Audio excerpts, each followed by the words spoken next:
बोलो सतगुरुदेव की जय। बंदी छोड़ कबीर परमेश्वर जी की जय। बंदी छोड़ गरीबदास जी महाराज जी की जय। स्वामी रामदेवानंद जी गुरु महाराज जी की जय।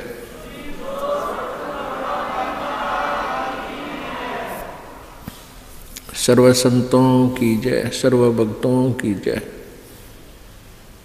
धर्मी पुरुषों की जय। श्री काशी धाम की जय, श्री छुडानी धाम की जय, श्री करौथा धाम की जय, श्री बरवाला धाम की जय। सत साहिब ग्रीव नमो नमो सतपुरुष को नमस्कार गुरु की नहीं। सुर नर मुनि जन साधुआं संतों सर्वस्ती नहीं। सतगुरु साहेब संत सब डंडो तुम प्रणाम। आगे पीछे मध्य हुए तिनको जा कुर्बान। नराकार निर्विषम काल जाल वैभंजनम निर्लेपम निज निर्गुणम अकल अनुबेशुंदनम। सोहम सुरति समाप्तम सकल समाना निरतलय। उज्ज्वल हीरंबर हरदमम बेपरव अथाह वार पार नहीं मज्जतम।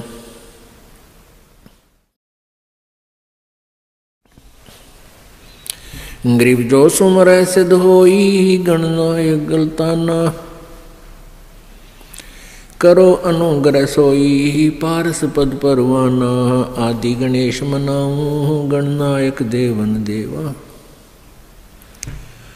चरण कमल लो लाऊं आदंत करूं सेवा। परम शक्ति संगीतम रिद्धि दाता सोई। अवगत गुणे अतीतम सत्पुरुष निर्मोही। जगदम्बा जगदीशम मंगल रूप मुरारी। तन मन अर्पों शेषम भक्ति मुक्ति भंडारी। सुर नर मुनि जन ध्यावे ब्रह्मा विष्णु महेशा। शेष सहस मुख गावे पूजे आदि गणेशा। इंद्र कुबेर सरीखा वरुण धर्म राय ध्यावे। समरस जीवन जी का मन इच्छा फल पावे। 33 कोटि आधारा जावे सहस 88। उतरे बहु जल पारा कट है यम की फांसी। 33 कोटि आधारा जावे सहस 88। उतरे बहु जल पारा कट है यम की फांसी। कर जोरों विनती करूं दरों चरण पर शीश। गुरु जी राम देवानंद जी महाराज जी ने दियो नाम बख्शीश। कोटि कोटि सिजदा करूं कोटि कोटि प्रणाम। चरण कमल में राखियो में बांधी जाम गुलाम। कुत्ता हूँ गुरुदेव का रामपाल दास का नाम। गले प्रेम की जेवड़ी जाखें चोवा जाऊं। तो करो तो बावड़ू दूर दूर करो तो जाऊं। जो राखो तो ही रहूं जो देवो सुख।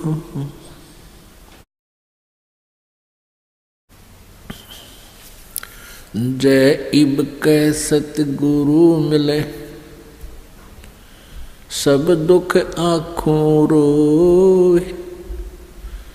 चरणों ऊपर शीस धरूं कहूँ जो कहनी हो।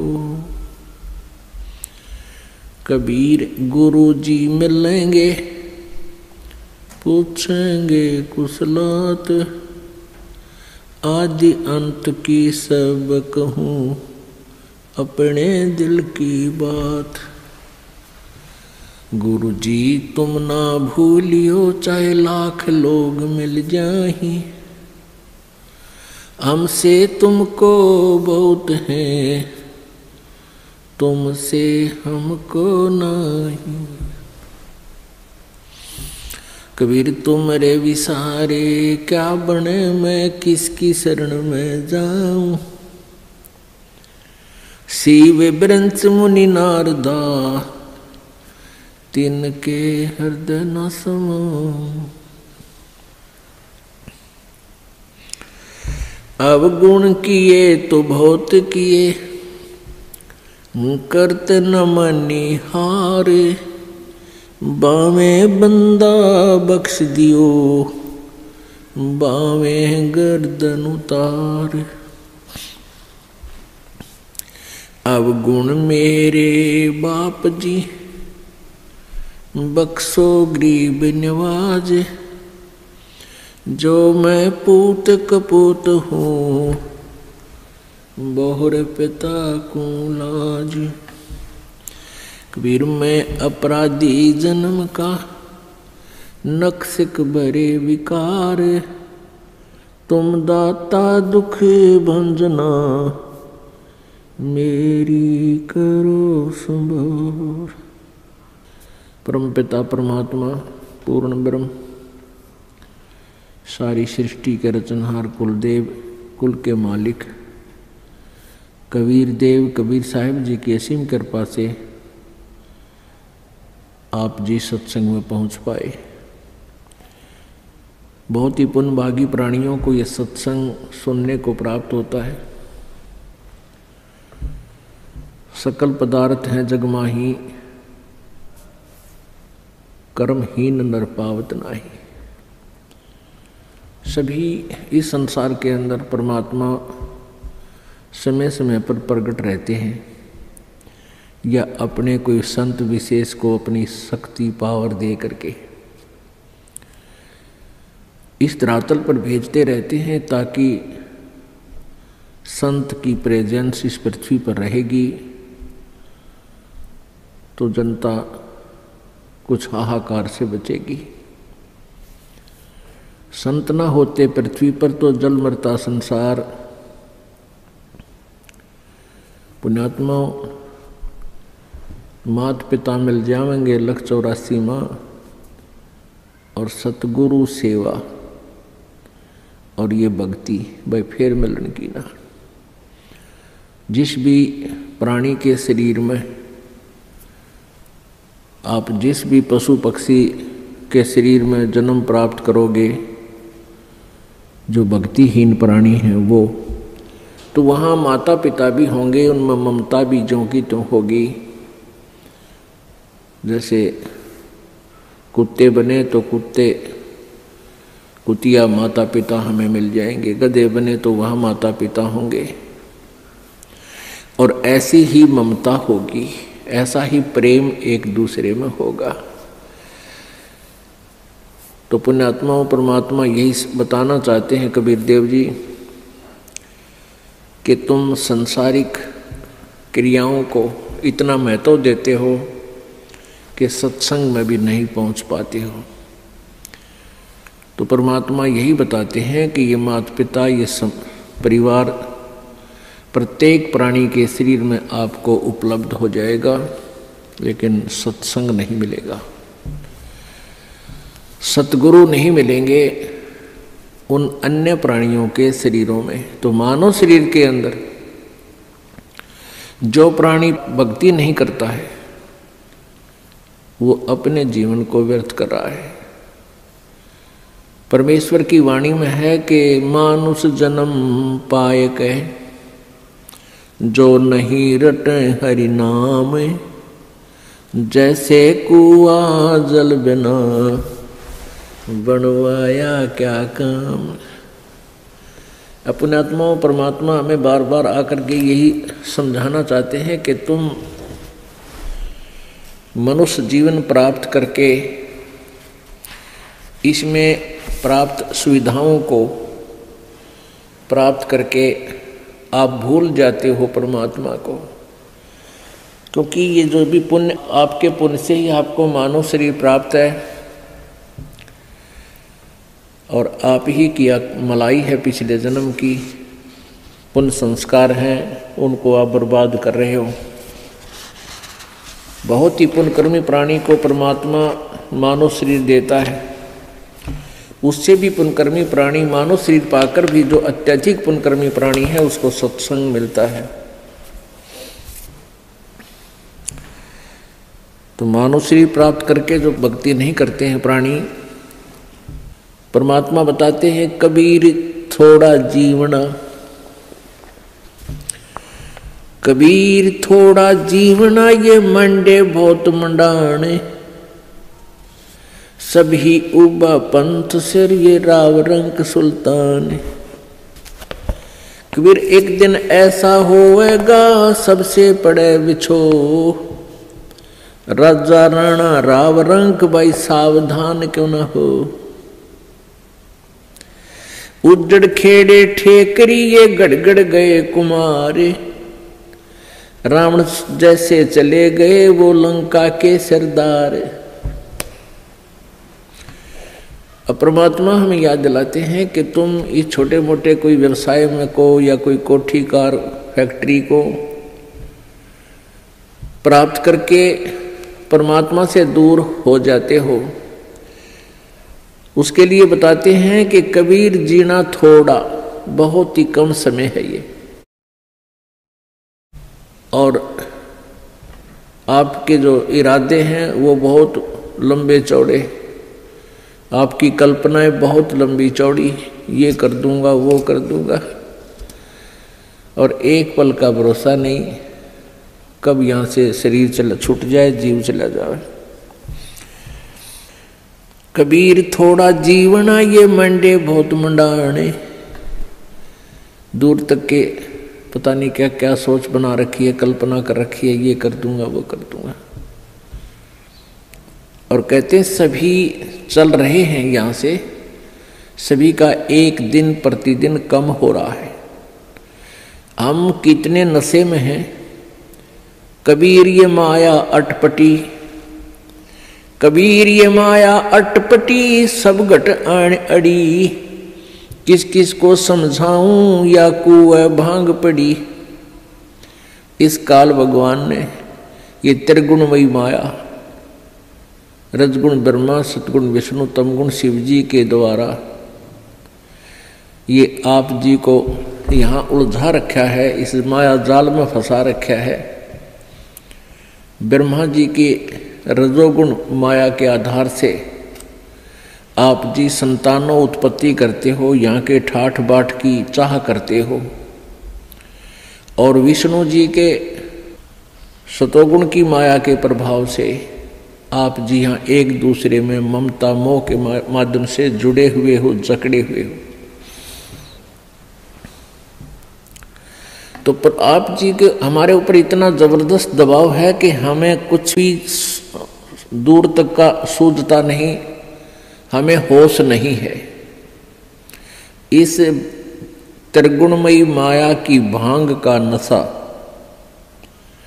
हमारे ऊपर इतना प्रभावित है कि हमें अपनी मौत दिखाई नहीं देती।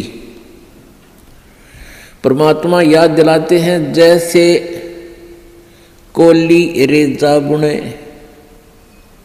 और बुनते आवे ओड़े, ऐसे लेखा तेरे जीवन का कुछ दौड़ सके तो दौड़े। जिस प्रकार पहले, आजकल तो फैक्ट्रियां बन गई, ये मशीन ऐसी आ गई जो कपड़े फटाफट बुन देती हैं।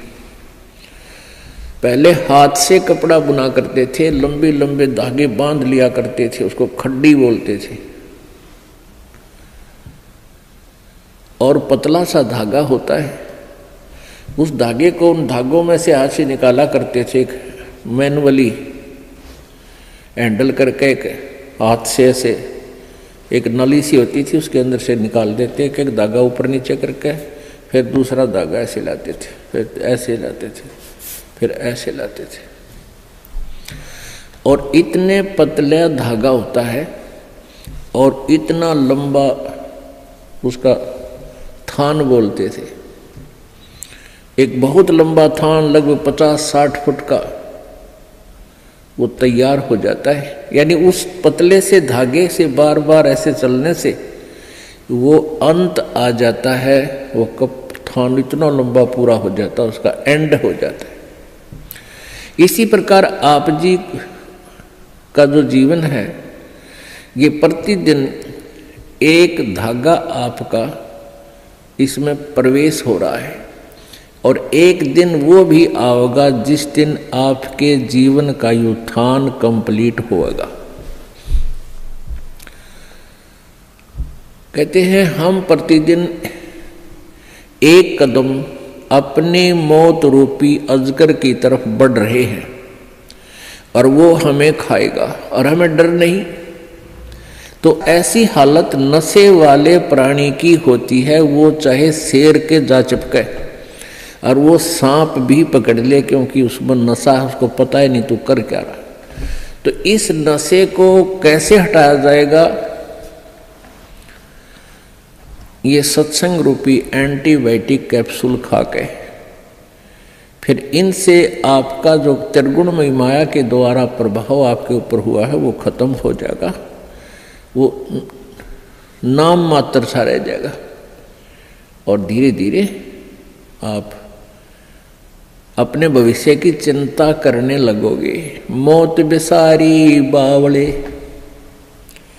अचरज किया कोने, तन माटी में मिल जाएगा जो आटे में लौने।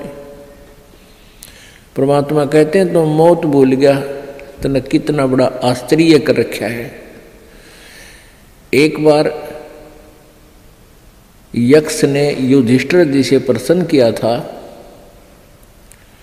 कि इस संसार में सबसे बड़ा आश्चर्य क्या है?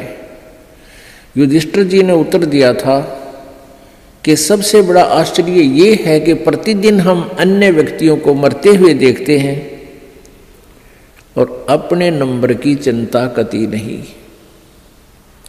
यहां भगवान बंदी छोड़ कबीर साहिब जी कहते हैं कि मौत बेसारी बावड़े तन अचरज किया कौन, और ये तन माटी में मिल जाएगा जो आटे में लौण।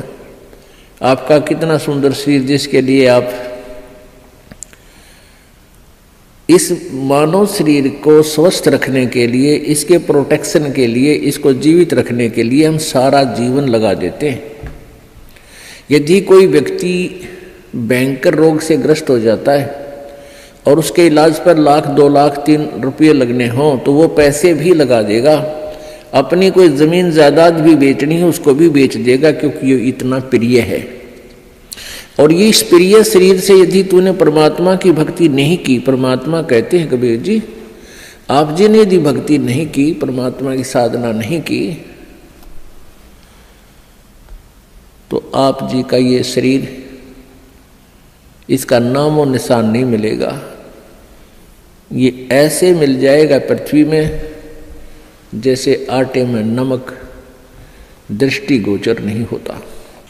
एक दिन ऐसा होएगा सबसे पड़े बिछो, राजा नैना रंक सब सावधान क्यों न हो। एक दिन ऐसा होगा आप जी को यहाँ सबको छोड़कर जाना पड़ेगा।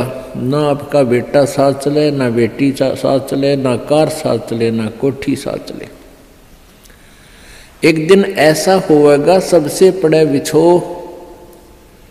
इसलिए परमात्मा कहते हैं राजा राणा रंग सब सावधान क्यों ना हो, यानी सावधान हो, सतर्क हो, डरो परमात्मा से और उस मौत से आने वाले उस दिन को याद रखो। फिर बुराई नहीं कर सकते आप पाप नहीं कर सकते, आप भगवान की भक्ति को नागा नहीं कर सकते जब आपको मौत याद रहेगी।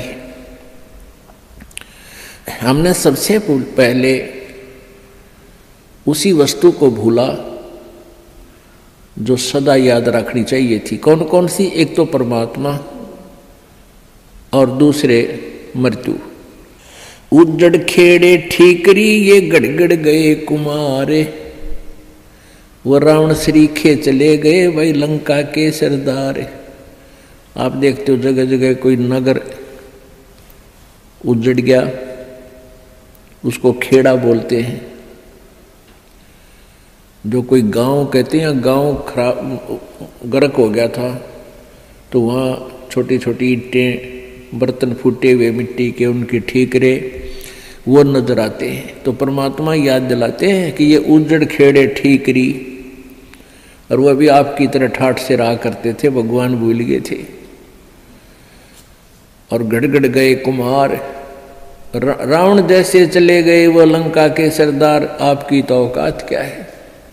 ऊंचा दिखे धौल हरा ये मंडी चिति पोले, एक हरि के नाम बिना ये जम्मा रहेगा रोल।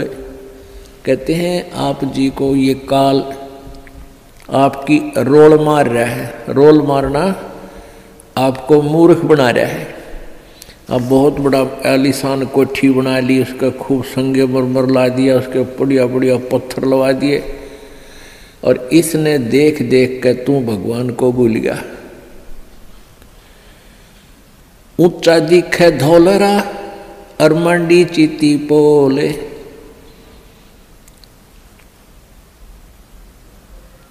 एक हरि के नाम बिना ये जम्मा रहे रोल। ये तेरी रोल मार रहा है, तुझे मूर्ख बना रहा है काल, कि कितनी अच्छी कोठी है मेरे पास, ऐसी कार है, मेरे इतने पुत्र हैं, इतनी पुत्रियां हैं, वो ऐसे ऐसे बढ़िया सेट हो रहे हैं, और फिर नो प्रॉब्लम, या प्रॉब्लम आगे बहुत बड़ी होगी। जो आज भगवान नहीं बज रहे, गधा बनेगा प्रॉब्लम है प्रॉब्लम, कुत्ता बन गया प्रॉब्लम है प्रॉब्लम। तो उनका समाधान अब ही हो सकता है पूर्ण परमात्मा की सत्य भक्ति से और पूर्ण सतगुरु की शरण में आने से।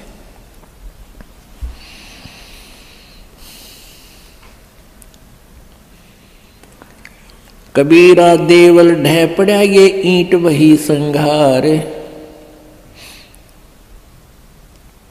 कोई चे जा रहा चुनिया मिला न दूजी बार। कहा चुनावे मैडिया ये चुना मटी लाए, मौत चुनेगी पापड़ी तन दौड़ कलेगी आए। परमात्मा कहते हैं, भगवान कबीर जी कहते हैं कि भक्ति के बिना आपके ये लंबी लंबी कोठियां बनाने लग रहा है, और यह मौत पापड़ी तन एकदम झपट्टा मार के ले जाएगी, और ये कोठी तेरी यहीं रह जाएगी। रोहतक के अंदर एक व्यक्ति सेठ, उसने काफ़ी स्थान बहुत अच्छी जगह पर परचेज किया। वो पुरानी दुकान सी थी, उन सबको फोड़ फाड़ कर बहुत बढ़िया एक बहुत लंबा चौड़ा बनाने लग गया। वहाँ पर मार्केट बना रहा था, और उसको ये था कि इसमें लाखों रुपए महीने की इनकम होगी।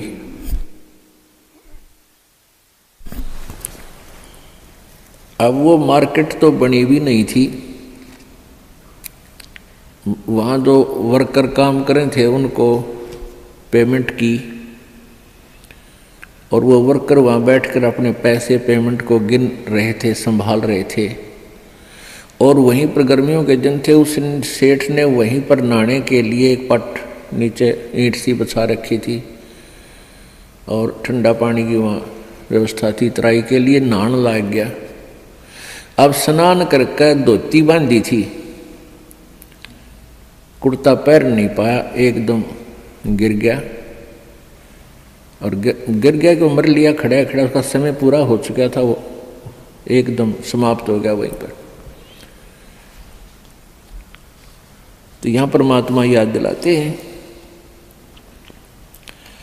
कहाँ चुनाव है मेडिया, मेडिया मतलब बड़े बड़े कोठियाँ, और चुना माटी ला, और मौत चुनेगी पापी तने दौड़ के लेगी आ।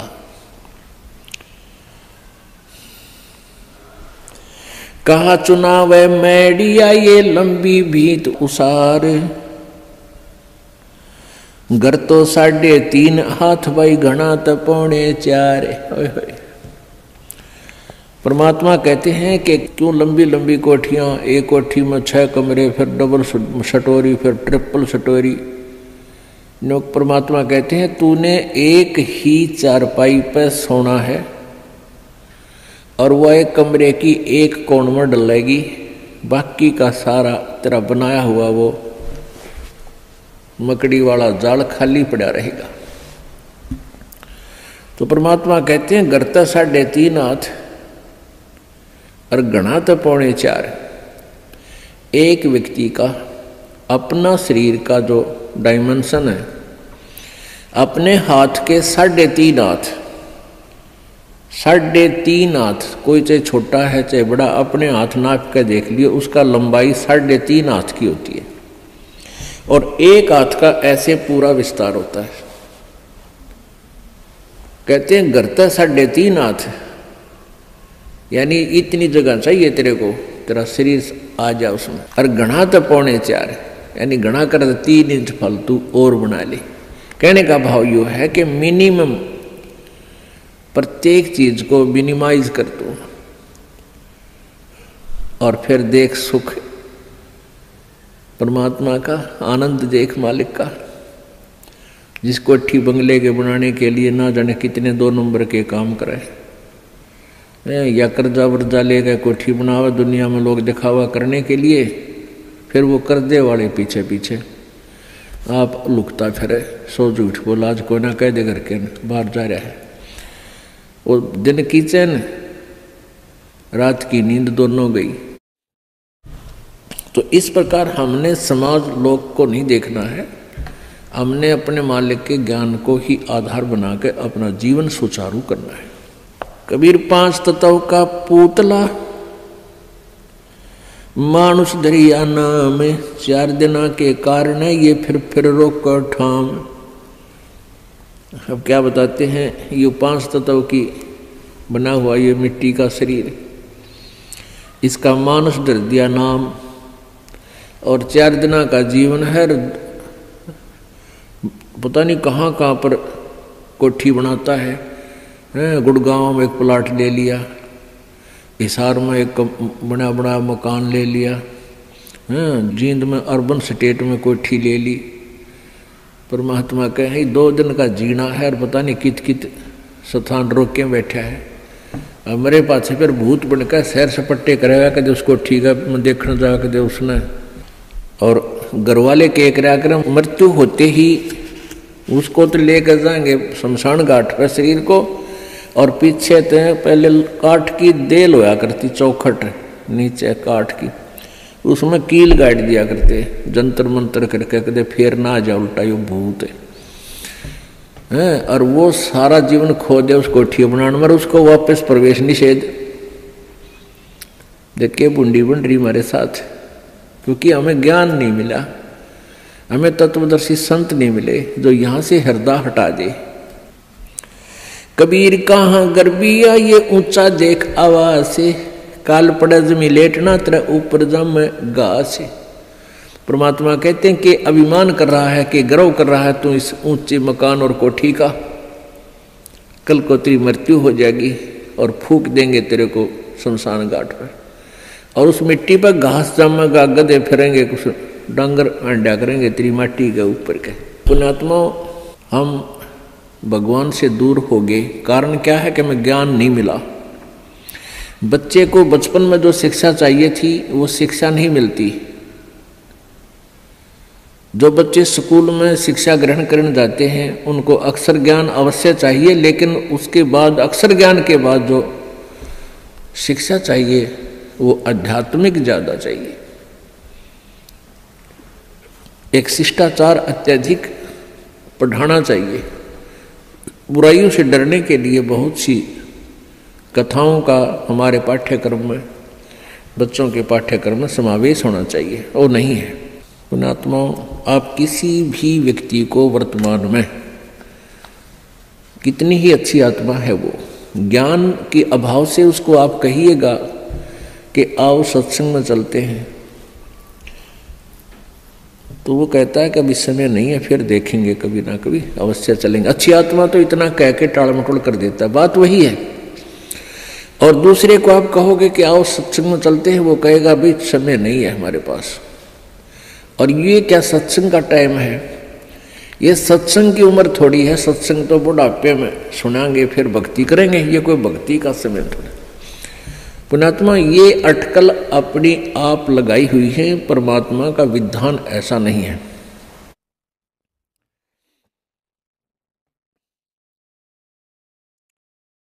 अब परमात्मा क्या बताते हैं, कबीर कहाँ गर्भियो ये काल गह करके से, न जाने कित मारेगा यो के घर के परदेश। पिछले वर्ष सन 2010 की बात है।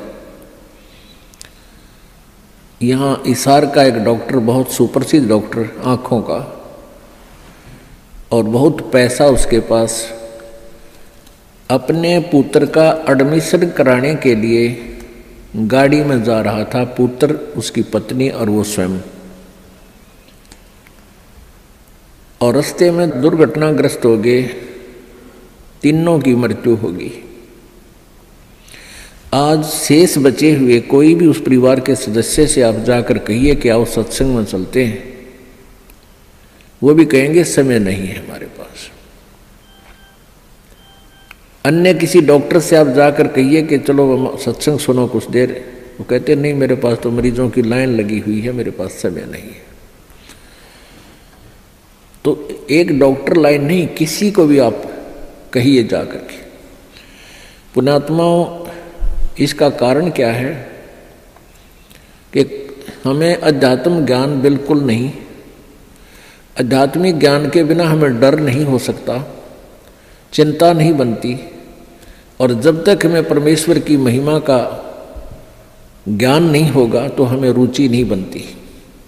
अब हमारे को जो ज्ञान दिया गया बचपन में, यही दिया गया कि उसके लड़के ने कोठी बना ली, वो डॉक्टर लगा हुआ था, प्राइवेट क्लिनिक है, 2 कोठी बना दी, कार ले ली।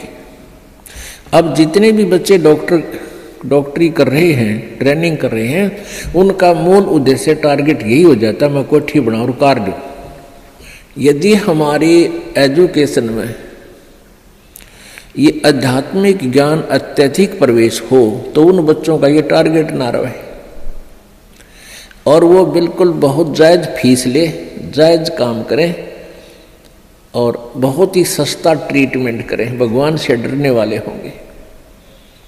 अब तो रोगी मर गया, ट्रीटमेंट के अंतर्गत अपना हिसाब बना कर देंगे, हमारा पूरा हिसाब दे जा, पैसे दे दो, ये एडवांस जमा करा लेते। बात ये नहीं है कि पैसे ना लो, पैसे तो उनके लगे हैं, देने भी चाहिए, लेने भी चाहिए, लेकिन 1 के 20 नहीं लेने चाहिए, 1 के 100 नहीं लेने चाहिए, और वो 1 रुपये की चार्ज के 100 लेते हैं। और फिर कहाँ ले जाते हैं, यही छोड़ जाते हैं। परमात्मा कहते हैं इस माया के कारण फिरा देश प्रदेश। अभी पीछे समाचार पत्र में आया हुआ था, हरियाणा अंबाला का रहने वाला एक लड़का इटली गया हुआ था, वहाँ से वापस आया, क्योंकि वहाँ यहाँ की बजाय, हिंदुस्तान की बजाय वहाँ अधिक पे मिलती है, तनख्वाह मिलती है, रोजगार के लिए वहाँ गए, अच्छा पैसा लेकर आते हैं वहाँ से। तो फिर वो अपने परिवार को लेकर के गाड़ी में, उसका अपना परिवार 3 सदस्य, एक पुत्र 2 हुए, और एक भाई की पत्नी और उस भाई का बच्चा, वो 5 जावे थे पीर पूजन, पीर की पूजा करने। और उस पेपर में लिखा, समाचार पत्र में लिखा हुआ था कि वो एकदम इतनी ऊंचाई से गुजर रहे थे कि वहाँ से गाड़ी पलट गई और 50 फुट नीचे तालाब में गिर गई, वो 5 मर गए। पुण्यात्माओं, हम भूल जाते हैं कि ये घटना उसके साथ घट गई, हमारे साथ नहीं घटेगी। हमारे साथ ऐसी नहीं घटेगी तो कोई और तरह की घट जाएगी, यानी काल ने तो हमारे को यहाँ से जो उसने समय निर्धारित किया उसी दिन उठा लेना है। एक भक्त बता रहा था कि मेरे मामा के 5 लड़कियां और मेरी मामी भात न्योतन जावा थी, 3 लड़कियों की शादी इकट्ठी। भात न्योत का वापस आवा थी, रोहतक के बस स्टैंड पर खड़ी थी। अब जिसकी 3 बेटियों की शादी, उसको किस प्रकार की चिंताएं कहाँ कहाँ से विचार व्यक्त कर सोचती रहती है। बस स्टैंड पर खड़ी थी बस की इंतजार में, और एक बस बैक होकर अपने स्थान पर लगे थी, वह थोड़ी सी टेढ़ी होगी। पीछे एक पोल खड़े थे, पुराने बस स्टैंड की बात है। पोल उस खंबे बीच और बस बीच आ गई एकदम। उसने उसको जानने को नहीं, तू कहाँ खड़ी है, गाड़ी आन लग रही है तेरे बैक में आगे। आध घंटे में वही तड़प कर मर गई। अब पुण्यात्माओं कहते हैं, और बात तेरा काम नहीं आवे संतों शरण लाग रे, और केसो व गफलत में बंदे जाग जाग न जागे। इस तन सराय में जीव मुसाफिर करता रहे दिमाग रे। इस तन रूपी शरीर में, तन रूपी सराय में ये प्राणी ना जाने के सोच उठाए रहता है, ध्यान रखता, और तरह की बातों में विचार रखता है। और रात बसेरा कर ले डेरा, तू चले सवेरा त्याग रे। हमारा जो शरीर है, अब इस सराय रूपी शरीर में हम सारी एक रात काटने के लिए विराजमान हैं, और सवेरा उस समय होगा जब आपकी मृत्यु हो जाएगी, फिर सुबह हो जाएगी, फिर चलो चलो होगा यहाँ से। तो इस पूरे जीवन को एक रात्रि बताया है और मृत्यु को आपकी सवेरा बताया है। इन सब बातों को याद करके आप जी ने परमात्मा में रुचि बढ़ानी है। कबीर परमेश्वर जी यही बताने के लिए आए थे, और इस सच्चाई से परिचित होकर ही हम भगवान से डरेंगे और भक्ति करेंगे, बुराइयों से भी बचेंगे।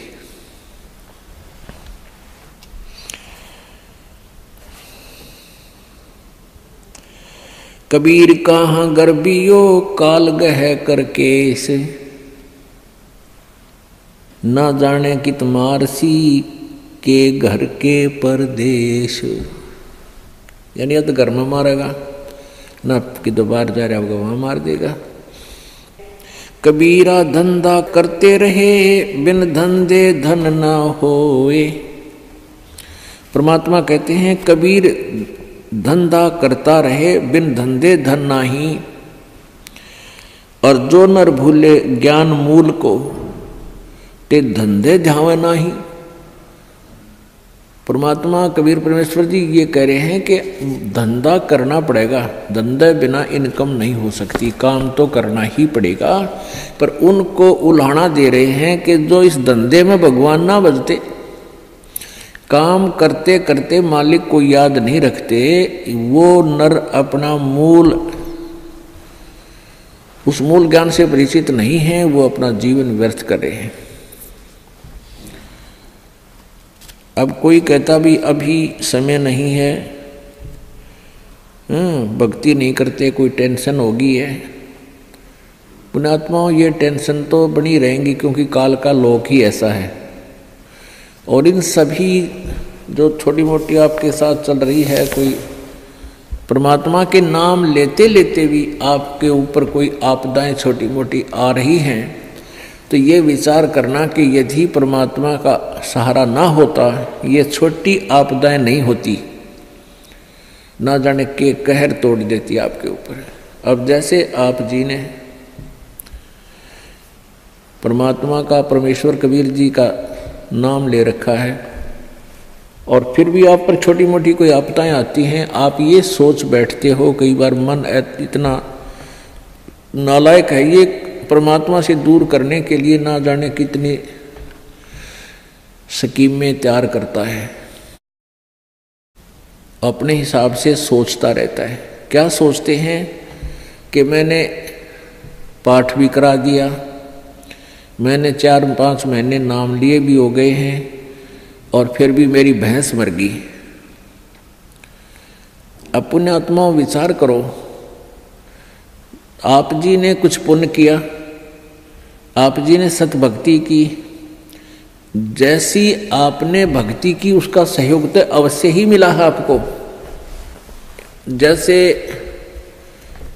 सर्दी बहुत है, और उस सर्दी के अंदर आप जी ने स्वेटर पहन रखी है, और स्वेटर पहनने के बाद भी आपके हाथ पैर ठिठुर रहे हैं, आपको सर्दी लग रही है, तो कंबल ओढ़ना चाहिए। तो बुद्धिमान लोग ये नहीं कहा करते कि मैंने स्वेटर पहन रखी फिर भी सर्दी है और स्वेटर निकाल दूं, क्या फायदा स्वेटर का। कई भक्तों के मन में ऐसी दुर्भावनाएं आ जाती हैं कि हमने इतने दिन हो गए भक्ति करते ने, नाम लिए ने, और पाठ भी हम करा रहे हैं, और फिर भी हमारे ऊपर आपदाएं आ रही हैं।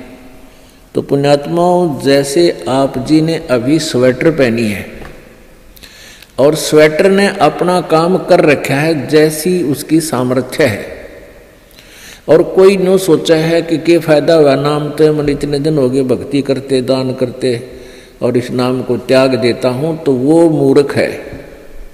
मूर्ख मीन वो ज्ञानहीन है, इस तत्व ज्ञानहीन है, उसको अभी ये ज्ञान समझ में आया नहीं है।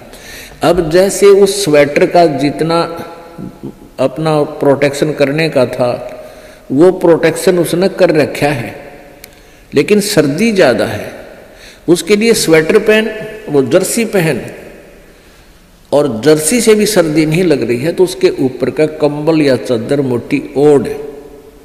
ये नहीं कि सर्दी लग रही है तो इस स्वेटर न निकाल दूं, जर्सी पहन ली, इससे भी सर्दी लग रही है इसको भी फेंक दूं, तो उससे तो सर्दी आपकी जान ले लेगी।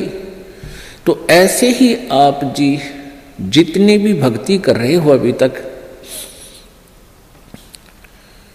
उसका सहयोग उतना सहारा आप जी को अवश्य मिला हुआ है।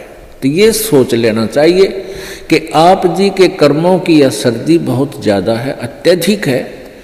आप जी भक्ति भी कर रहे हो, नियमित रह रहे हो और दान धर्म भी कर रहे हो, और फिर भी आपके ऊपर आपदाएं हैं, तो आप जी की ये कर्मों की सर्दी बड़ी भयंकर थी। अगर आपने प्रोटेक्शन ना कर रखा होता, परमात्मा की शरण में नहीं होते, तो आपकी जान चली जाती, परिवार में भी बहुत हानि हो जाती। अब तो एक भैंस मरने से ही काम चल गया, भैंस तो और 20 दे भगवान, अगर आपकी भक्ति ठीक रही तो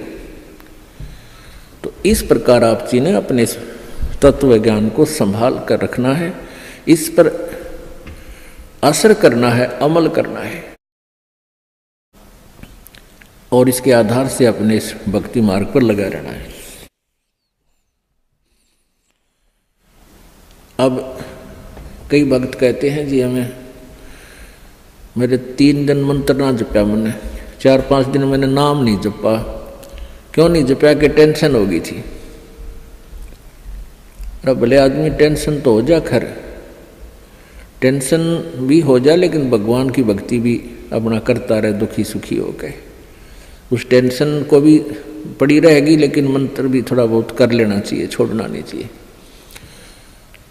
अब ये तो मंत्र इस काल ने तो इतनी टेंशन कर रखी है इस प्राणी के साथ में, गिनती है को ना। घर में को वासनी हो जाए तो टेंशन, और छोटे मोटे व्यवसाय में 100 घाटे बाधे हों उसमें टेंशन, पता नहीं कितने प्रकार की समस्याएं हमारे जान में डाल रखी काल ने। काल का ये उद्देश्य है कि ये भक्ति ना करें। जब इनको मनुष्य शरीर प्राप्त हो तब तो इनमें इतनी टेंशन भर दी या विकार भर दिए, कोई घुट्टी लावे, कोई जुआ खेले, कोई दारू पीवे, बीड़ी पीवे, सिगरेट पीवे, कोई 2 नंबर के काम में, कोई कोठी बनाने के काम में, यानी को इनको सबको ऐसा व्यस्त कर रखा है कि फुर्सत है कोई ना। और फिर अब ये है भक्ति का समय आ गया, अब ये भक्ति युग आ गया, भक्ति का काल आ गया, समय भक्ति काल, बिचली पीढ़ी आएगी, और इसमें काल ने कथित पूरा हंगाला दिया। ऐसे ये टेक्निकल जो ना ऐसे बना दिए इलेक्ट्रॉनिक इंस्ट्रूमेंट, जैसे mobile phone, TV, satellite, internet, कि ये जी जब भी आँख खुले रात ने या तो मोबाइल में बकवास देख ले, या सामने टीवी रिमोट से ऑन, उठ कर भी ना जाना, रजाई में पड़ा पड़ा ऑन कर ले, उसमें नाचने गाने बकवास सुन ले। यानी भक्ति से कोसों दूर रहे ये प्राणी। अब इसने कितना कुछ, अभी 20-30 वर्ष से आप देख रहे हो कितना कुछ ये साइंस ने तरक्की कर दी, या काल गिवन है, इस काल ने दे रखी है।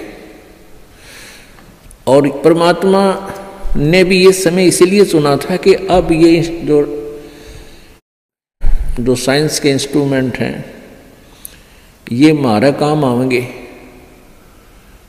एक जगह बैठे और लाखों करोड़ों जगह टीवी में परमात्मा की महिमा को घर बैठे सुन सका करोगे। हम इनमें बकवाद क्यों देखेंगे, हम भगवान देखेंगे, परमात्मा की चर्चा सुना करेंगे, तो हम इसका सदुपयोग करेंगे। तो पुण्यात्माओं, ये परमेश्वर कहते हैं जिन हर जैसा सुमरिया अर्ता को तैसा लाभ, ओसा प्यास न भाग ही जब लग दसैनी आब। जिन्होंने जैसी भी भगवान की भक्ति की है उनको उतना ही लाभ अवश्य मिलेगा। और ओस पीने से प्यास नहीं बुझती, ओस चाटने से प्यास नहीं बुझती। प्यास बुझेगी गट गट गिलास पीने पानी के गिलास पिया जब प्यास बुझेगी।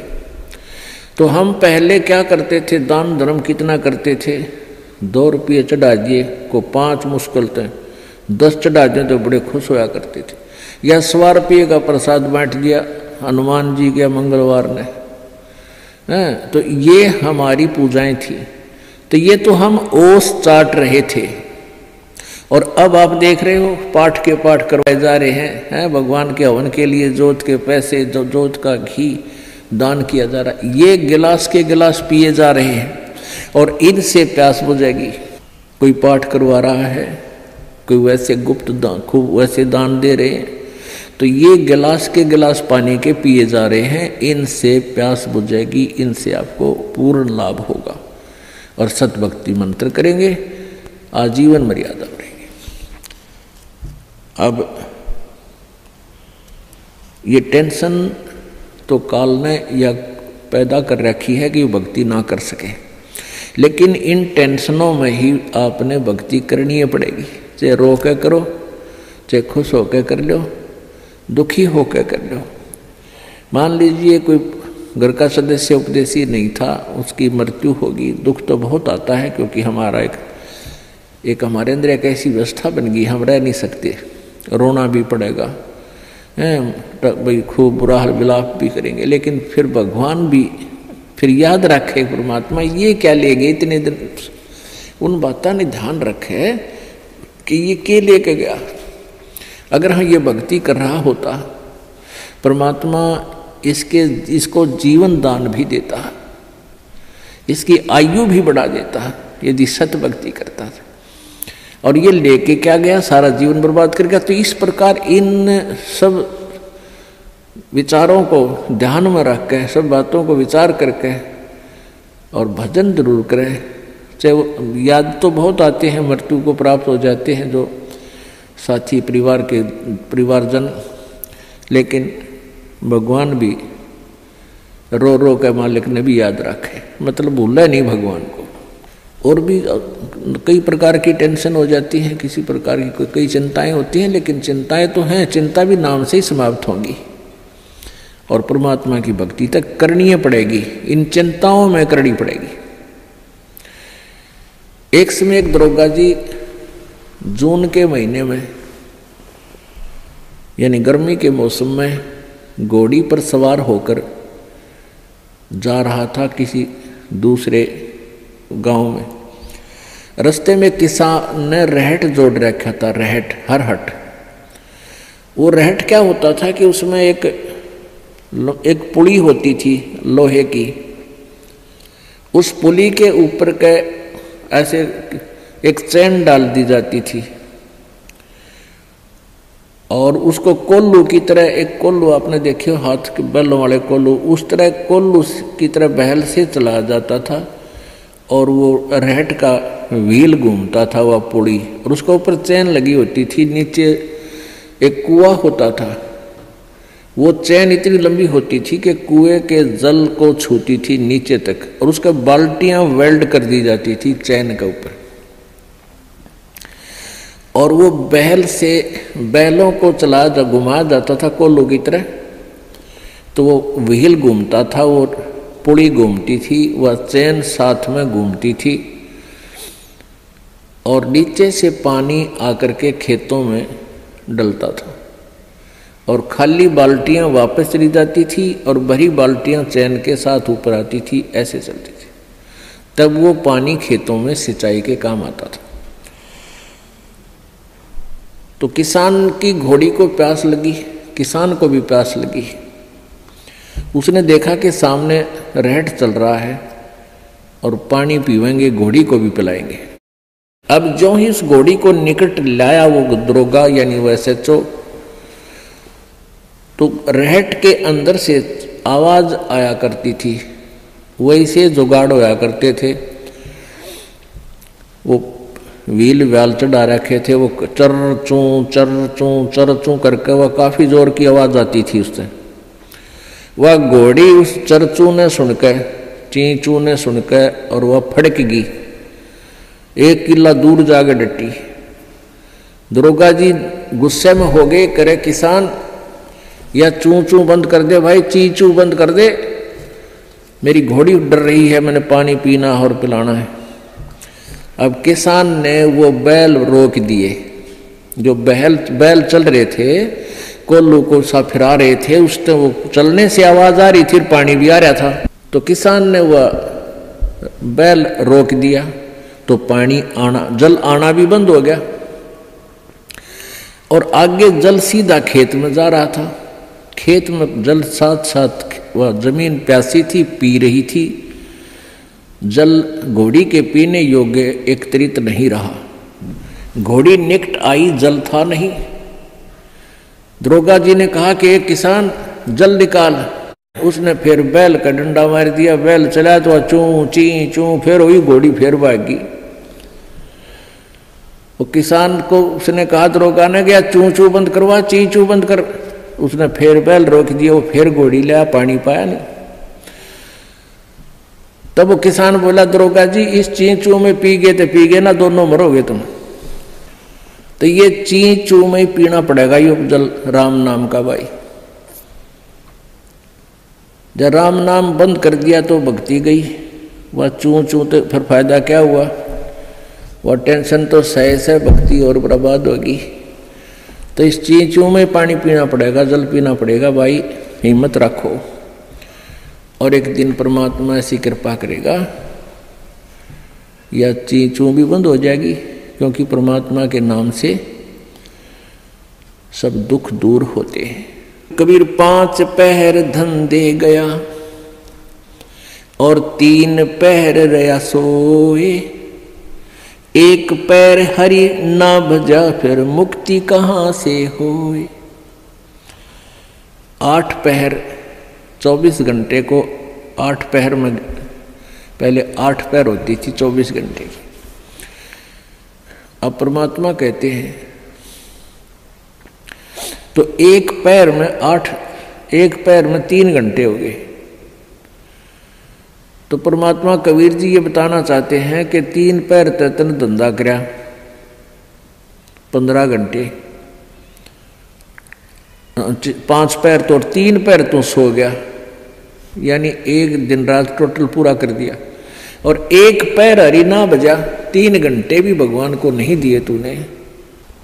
5 पैर धन दे गया, 3 पैर रया सोए, 1 पैर हरि ना जप्यो, मुक्ति कहाँ से होई। यानी टोटल 3 घंटे परमात्मा ने बता दिए कि पूरे 24 घंटे में 3 घंटे आप भगवान के भजन में अवश्य लगाओ। और उनका ये नहीं है कि स्पेशल एक जगह बैठ के लगा लो, बहुत समय होता अपने पास। जैसे आप जी कोई मजदूरी के लिए जाते हो, घर से वहां तक घंटा 1 लगे, मालिक का सिमरन करता जा। बस में बैठकर जा रहे हो कहीं काम, बस वहां भक्ति करें। खेतों में जा रहे हो, खेतों से घर से लेकर वहां तक जो खूब भक्ति करे, अपना मंत्र ने याद रखे। और बहुत से ऐसे कार्य हैं जो काम करते करते भी हम भगवान की भक्ति कर सकते हैं। जैसे खेत में आली हल जोतता है, हमने देखे पहले ही आली में लक्ष्मी चंद की रागनी गाए जाते, हल भी जोड़े जाते। तो आप भगवान की भक्ति भी करें, कभी आरती करने लग जा, कभी भगवान की वाणी बोलने लग जा। कोई फिल्मी गाने गावा है, कोई और बकवास सोच रहा है। तो इस प्रकार हमने अपना सुमरण में 3 घंटे का समय निकालना चाहिए।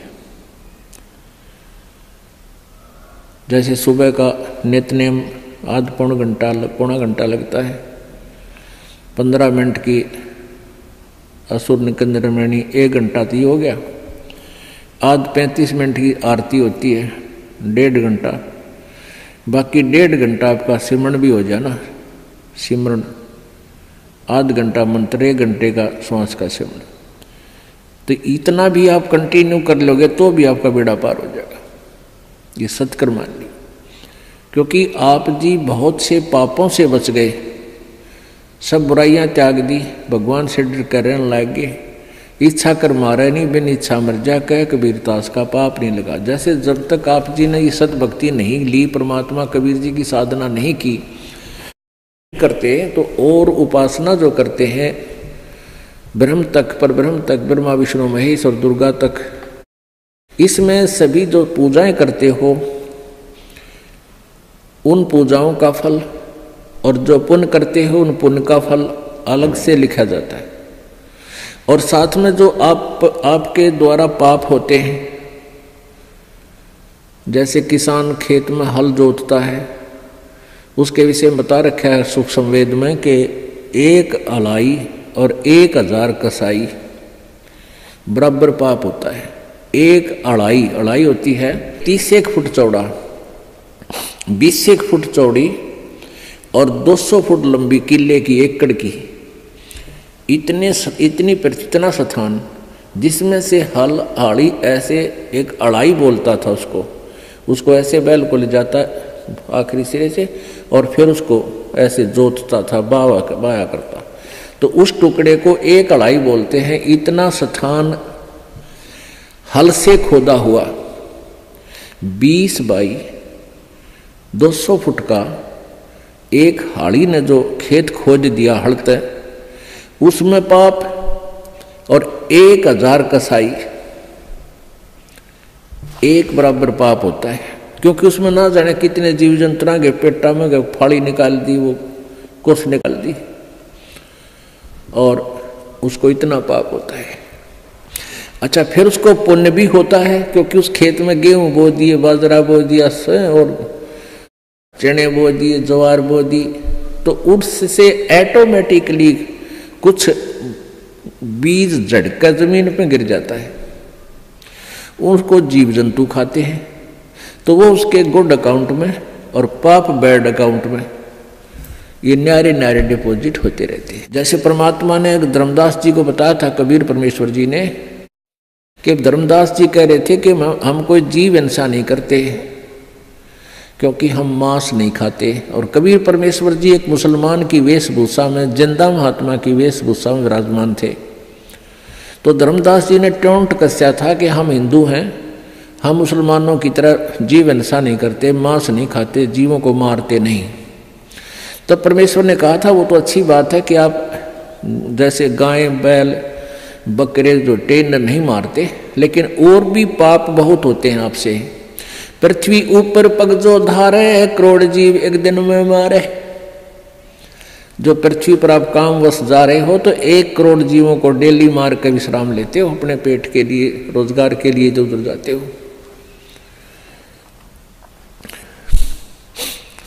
सत्तर ब्राह्मण की है हत्या, जो चौका तुम देव नित्या। जो चूल्हा लीप के प्रतिदिन चूल्हे के आसपास पहले गोबर से लीपया करते, गार से, ये इतना क्षेत्र में जो तुम लिपाई करते हो तो इतना पाप है आपको 70 ब्राह्मण मार दियो। ब्राह्मण माने भक्त। वैसे तो किसी भी जीव हिंसा कर दें, किसी मनुष्य की हत्या कर दें तो महापाप है, लेकिन भक्त की हत्या करना और घोर पाप है। अब जैसे पोचा मारते हो आप जी प्रतिदिन, आजकल तो फिनाइल से लगाया जाता है। वो किस लिए लगाया जाता है कि वहाँ कीटाणु नाश कर दिए जाएं, वो कीटाणु मरे जो हानिकारक होते हैं। तो वो जब तक आप सतगुरु कबीर परमेश्वर जी की सत साधना पूरे संत से लेकर नहीं करते, नकली संतों से नहीं, जिनके पास ये सच्चा नाम हो जो दास देता है, तो तब तक आपके दोनों ही पुण्य और पाप भिन्न भिन्न लिखे जाएंगे और वही आपको भोगने पड़ेंगे। फिर सारे के सारे पुण्य भी मिलेंगे। जैसे हाली का उदाहरण दिया कि उसने जो एक अलाई में इतने जीव मार दिए कि 1000 कसाईयों जितना पाप हो गया। फिर उसके द्वारा बीजी गई खेती से कुछ ऐसे दाने नीचे गिरे ऑटोमेटिकली, वो जीवों ने खाए, वो पुण्य हो गया। तो वो पुण्य और वो पाप अलग अलग लिख दिए, पुण्य थोड़े और पाप गणे। तो ऐसे ही आप पोछा लगाते हो या अपने काम वश जाते हो तो सभी आपके पैरों के नीचे प्राणी मरते हैं। और ऐसे जीव हैं जो हमें दिखाई भी नहीं देते, हवा में हैं, वह भी मारे जाते हैं। आप मोटरसाइकिल पर जा रहे हो, आप देखोगे आपका कपड़ा भी मैला हो जाता है और हवा में उड़ रहे अदृश्य जीवों के द्वारा उनकी मृत्यु आपके छाती पर, मुंह पर सब लग लग कर मर रही है। पंखा चलाते हैं, पंखे में भी जीव मर रहे हैं। अग्नि जलाते हैं, अग्नि में भी जीव मरते हैं। आटा गूंथते, आटा उसमें भी, सब्जी बनाते हैं उसमें भी। तो ये उन भक्तियों से ये समस्या हल नहीं हो सकती। परमेश्वर कबीर जी की भक्ति से आपके ऊपर क्या होगा कि ये जो पाप तो हैं लेकिन उनको करना उद्देश्य नहीं, तो वो पाप आपका नहीं लगेंगे, उनको लगेंगे जो इस दास के द्वारा बताई गई साधना नहीं कर रही। उनको तो पूरे लगेंगे, उनके बैंक अकाउंट में लिखा ही जाएगा वो। और इससे नहीं लगेंगे। कहते इच्छा कर मारा नहीं, बिन इच्छा मर जा, कह कबीर दास का पाप नहीं लगा। इच्छा कर कैसे मारे? जैसे शिकार खेलते हैं या वैसे कोई भेंट देते हैं कि कोई की तो बकरे चढ़ावे हैं, कि तो बोक चढ़ावे हैं, कि तो झोटे काट कर डाले जाते हैं मंदिरों में। या ये मुसलमान भाई ईद बकरीद मनाते समय जीव हिंसा करते हैं, ये तो है नोवेंगली जान के करते हैं, ये तो पाप लगेगा। इच्छा कर मारे नहीं, अरबन इच्छा मर जा। ये आप चल रहे हो अपने काम के उद्देश्य के लिए, आपका मारना इच्छा नहीं है, लेकिन वो अपने आप मर रहे हैं तो मरने दे। लेकिन सावधानी अवश्य बरते। जैसे सामने आप जा रहे हो और चींटियों की लाइन है या इन मकोड़ों की, चिट्टों की जो लाइन है और वो बहुत बिखरे हुए हैं, तो उससे बचने की चेष्टा करें। और बचने की चेष्टा नहीं बच पा रहे हैं तो फिर भी थोड़ा बहुत बचाव करके उनके ऊपर से निकल जा। फिर भी कोई मरता है तो आपको दोष नहीं। तो परमात्मा की भक्ति से क्या होगा कि आप जी के जो प्रतिदिन आपसे जो अनजाने में पाप हो रहे हैं, वो इन जाप करने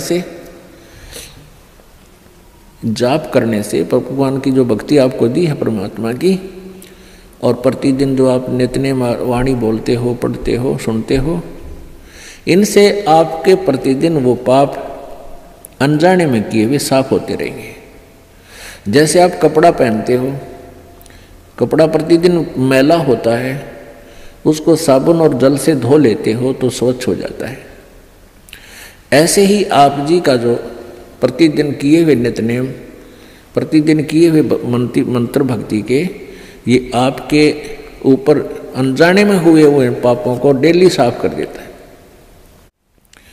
फिर शेष रहे आपके संचित कर्म, जो पहले जन्म जन्मांतर के आपके ढेर लगे हुए, तो परमेश्वर की सत भक्ति से, सतनाम से वो सभी नष्ट हो जाएंगे, वो फूंक दिए जाएंगे, जला दिए जाएंगे, नाश कर दिए जाएंगे। ये पूर्ण परमात्मा सत्य पुरुष कबीर देव जी की भक्ति से ही वो संचित कर्म और ये वर्तमान के जो क्रियावान कर्म और प्रारब्ध के पाप कर्म, ये सभी पाप कर्म परमेश्वर कबीर जी की भक्ति से नष्ट हो जाते हैं, समाप्त हो जाते हैं, नाश हो जाते हैं, खत्म हो जाते हैं। और किसी भी साधना से इनका कर्मों का नाश नहीं होता, दोनों ही भोगने पड़ते हैं। संचित भी न्यो के न्यो रहेंगे, डिपॉजिट, संचित माने डिपॉजिट, पहले के जन्म जन्मांतर के आपके बैंक भरे पड़े हैं वहाँ भगवान के दरबार में। पापों का अकाउंट और पुण्यों का अलग अलग होता है। तो इस प्रकार हमने इस परमात्मा की सत्साधना से अपना मोक्ष करवाना है। अब जैसे कर्म करेगा ऐसा ही फल देगा भगवान। तो इस विधान से तो हम कभी भी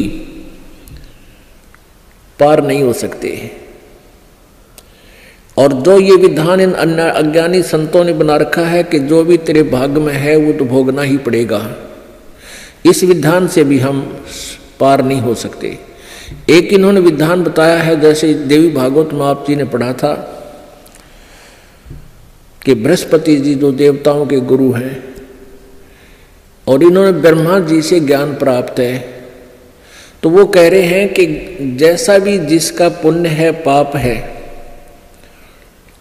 वो भोगने से अक्षीण होगा। दुख आपके ऊपर आ रहे हैं तो आपके पाप कम हो रहे हैं, आपके पाप नाश हो रहे हैं दुख भोग के। और पुण्य आपको मिल रहे हैं तो आपको सुख प्राप्त है तो आपके पुण्य नाश हो रहे हैं उन सुखों को भोग के। ये प्रोसीजर है इन तत्व ज्ञानहीन ऋषि महर्षियों और प्राणियों का। अगर इस विधान से हम चलें तो कभी सुख नहीं हो सकता और कभी मोक्ष नहीं हो सकता। सुख भी भोगे खत्म होंगे और पाप भी भोगने से समाप्त होंगे तो कभी नहीं हो सकते, क्योंकि हम एक दिन में करोड़ों पाप करके विश्राम लेते हैं और पुण्य होता ही नहीं, क्योंकि वो साधना शास्त्र विरुद्ध होने से, उस शास्त्र विरुद्ध साधना जो वर्तमान में चल रही है, पहले तो चलो शास्त्र अनुकूल साधना करते थे, ओम नाम का जाप था और यह गमन किया करते थे और भी फिर भी वो अनकम्प्लीट थी, फिर भी उनका कुछ आंशिक लाभ अवश्य था। अब तो हम आगे जय गणेश देवा माता थारी पार्वती पिता माँ देवा ये आप पर बना के गाने लाएंगे। आप ही अपने हिसाब से ओम नमः शिवाय ये मंत्र बना लिए, ये कहीं मंत्र नहीं है किसी भी शास्त्र में। तो इस तरह की जो साधना करने से पुण्य भक्ति तो लाभ होता ही नहीं। वैसे कोई दान पुण्य हम करते हैं, चींटियों को दाने डाल दिए, पक्षियों को दाने डाल दिए, किधर भंडारे कर दिए, वो पुण्य आपको अलग से लिख दिए जाएंगे, आपके वो भी मिलेंगे, लेकिन मोक्ष नहीं हो पाएगा, क्योंकि वो शास्त्र विरुद्ध साधना होने से मोक्षदायक नहीं है। ना कोई सिद्धि हो, ना गति हो, ना ही कोई सुख हो। गीता जी अध्याय नंबर 16 के श्लोक नंबर 23 में कहा कि शास्त्र विधि को त्याग कर जो मनमाना आचरण करते हैं, जो मनमानी अपनी पूजाएं करते हैं अपने हिसाब से, उनको ना तो सुख होता है, ना उनकी गति होती है, ना उनकी कोई सिद्धि प्राप्त होती है, यूजलेस। तो हम जो अब वर्तमान में जो साधनाएं चल रही हैं प्रत्येक समाज में, वो शास्त्र विधि को त्याग कर मनमानी पूजाएं। तो वर्तमान में जो साधनाएं आप जी करें उससे तो कोई लाभ होना ही नहीं, कि ना तो आपके पाप क्षीण हो और ना आपको भविष्य का कोई लाभ हो, और वो पाप नहीं करे, और वो पाप आप डेली पता नहीं कितने इकट्ठे कर रहे हो, तो वो आपके डिपॉजिट कर्मों में लिखे जा रहे हैं, संचित कर्मों में। और परमात्मा की साधना, पूर्ण परमेश्वर की साधना से क्या होगा? जब ही सतनाम हृदय धरो भयो पाप को नासे, मानो चिंगारी अग्नि की बाई पड़े पुराने घासे। जब ही सतनाम हृदय धरो, जब आप सच्चे मन से सतनाम का जाप करना प्रारंभ कर देते हो, आपके संचित कर्मों में ऐसे आग लग जाती है जैसे 1000 टन सूखा घास फूस पड़ा हो और उसमें एक चिंगारी माचिस की तिल्ली लगा दी जाए, वो पूरे घास को जलाकर ढेर कर देती है, यानी सारे घास का नाश कर देती है। फिर चले तेज हवा इधर उधर से और वो साफ स्थान साफ हो जाता है। तो पुण्यात्माओं, जब आपके पाप क्षीण हो जाएंगे फिर आपके अंदर एक प्रेम जागेगा। आपको छोटी सी चर्चा माल की शुरू होते ही आंखों में आंसू आऊंगी, दिल भरा होगा आपका। तो फिर वो उस पाप के जलने के बाद ऐसी स्थिति होगी, जैसे सूरज के आगे बदरा ऐसे कर्म छयारे, प्रेम की पवन करे चित मंजन जल के तेज नयारे। कि आपके ऊपर पाप कर्मों का ऐसे साया जमा हुआ है जैसे सूर्य के सामने बादल आ जाते हैं, बादल, और सूर्य विद्यमान होते हुए भी हम उसको नहीं देख पाते, अंधेरा छा जाता है। और कहते हैं फिर तेज हवा चलती है, परमात्मा कबीर जी बता रहे हैं तेज हवा चलती है तो बादलों को तितर बितर कर देती है, और फिर सूर्य का प्रकाश आपके सामने बहुत ज्यों का त्यों होता है। यानी परमात्मा को निराकार बताने वालों ने इसलिए परमात्मा को निराकार बता दिया कि उनके पास वो साधन नहीं था, उनकी भक्ति वो नहीं थी जो आत्मा और परमात्मा के बीच में कर्मरूपी बादलों को दूर कर दे, हटा दे। जैसे सूरज के आगे बदरा ऐसे कर्म छयारे, प्रेम की पवन करे चित मंजन झलके तेज नयारे। तो परमेश्वर की सतभक्ति से आपके पाप कर्म जल जाएंगे और पाप कम हो जाएंगे, तब रुचि बढ़ेगी प्रभु में। आपकी आत्मा जो है परमात्मा की चर्चा चलते ही गदगद हो जाएगी, आंखों में आंसू आने लग जाएंगे। तो वह प्रेम की पवन चल पड़ी, प्रेम की पवन करे चित मंजन, फिर जल के तेज नयारे। तो इस प्रकार हमारे ये पाप जो संचित वो समाप्त हो जाएंगे, और जो प्रारब्ध कर्मों में हमें कोई भयंकर हानि होनी है वो भी सत साधना से हमारी कम होगी, समाप्त हो जाएंगे, बिल्कुल नहीं होगी। और छोटी मोटी हो भी गई तो वो हमारी भक्ति की कमजोरी से ही होगी, यानी भक्ति कम कर पाओगे या विश्वास कम होगा या कोई मर्यादा भंग हो जाएगी। तो उसके लिए सावधानी बहुत जरूरी है। जैसे माता गर्भ को राखे यतन बना, और ठेस लगे तो छन हुआ तेरी ऐसे भक्ति जा। तो इस प्रकार हमने अपनी भक्ति को सुचारू करना है। कबीर धूम धाम में दिन गया और सोचत होगी सांझ, एक घड़ी हरि ना भजा भई जननी जन गई बांझ। अब क्या बताते हैं परमात्मा? अब पहले तो बताया कि 3 घंटे तो कम से कम भक्ति आपने करनी चाहिए, 3 घंटे में तो आपका काम बने जाएगा। अब यहाँ कह दे कि एक घड़ी भी 24 मिनट, एक घड़ी में 24 मिनट और कहते हैं 24 मिनट भी अगर तू भक्ति, सत भक्ति, सतनाम की, सच्चे नाम का जाप नहीं कर रहा, नाम लेकर भी तू अपना जीवन सोचने बर्बाद कर रहा है अपने आत्माओं। क्योंकि जब एक घड़ी शुरू हो गया तो अंदर के हमारे जो पाप खत्म होने लगेंगे और फिर रुचि इतनी बढ़ जाएगी, फिर घड़ी को नहीं याद रहे, फिर तो दिन रात सपने में भी मालिक याद आने लग जाती। यहाँ घड़ी इसलिए कहा है परमात्मा ने कि एक बार ये शुरू तो करे, एक घड़ी तो करे, 24 मिनट तो लाओ मालिक में, फिर देखना रुचि कितनी बढ़ है। जैसे कोई बीमार होता है और शुरुआत कर वो भोजन नहीं खा पाता, रोटी कड़वी लगती है, सेब संतरे किशमिश सब कड़वे लगते हैं, और फिर उसको ने वो कड़वी दवाई ही दी जाती है, जैसे कुनीन दी जाती है, वो ना चाहते फांके मारना शुरू कर देता है। तो जब वो दवाई शुरू करता है तो पहले दूसरे दिन एक आध गिलास रोटी का वो खाने लग जाए, रुचि बन जाती, और कुछ दिनों के बाद फिर वह रुचि इतनी बढ़ जाती है, सूखी रोटी पा जाए वो भी खा जाएगा, वो भी खा लेगा। तो ऐसे ही एक घड़ी के लिए यहाँ इसलिए संकेत दिया है कि एक बार शुरू तक करे, फिर ये कर्मों का पाप नरमा जाएगा, कम होगा, और परमात्मा की भूख बढ़ती चली जाएगी।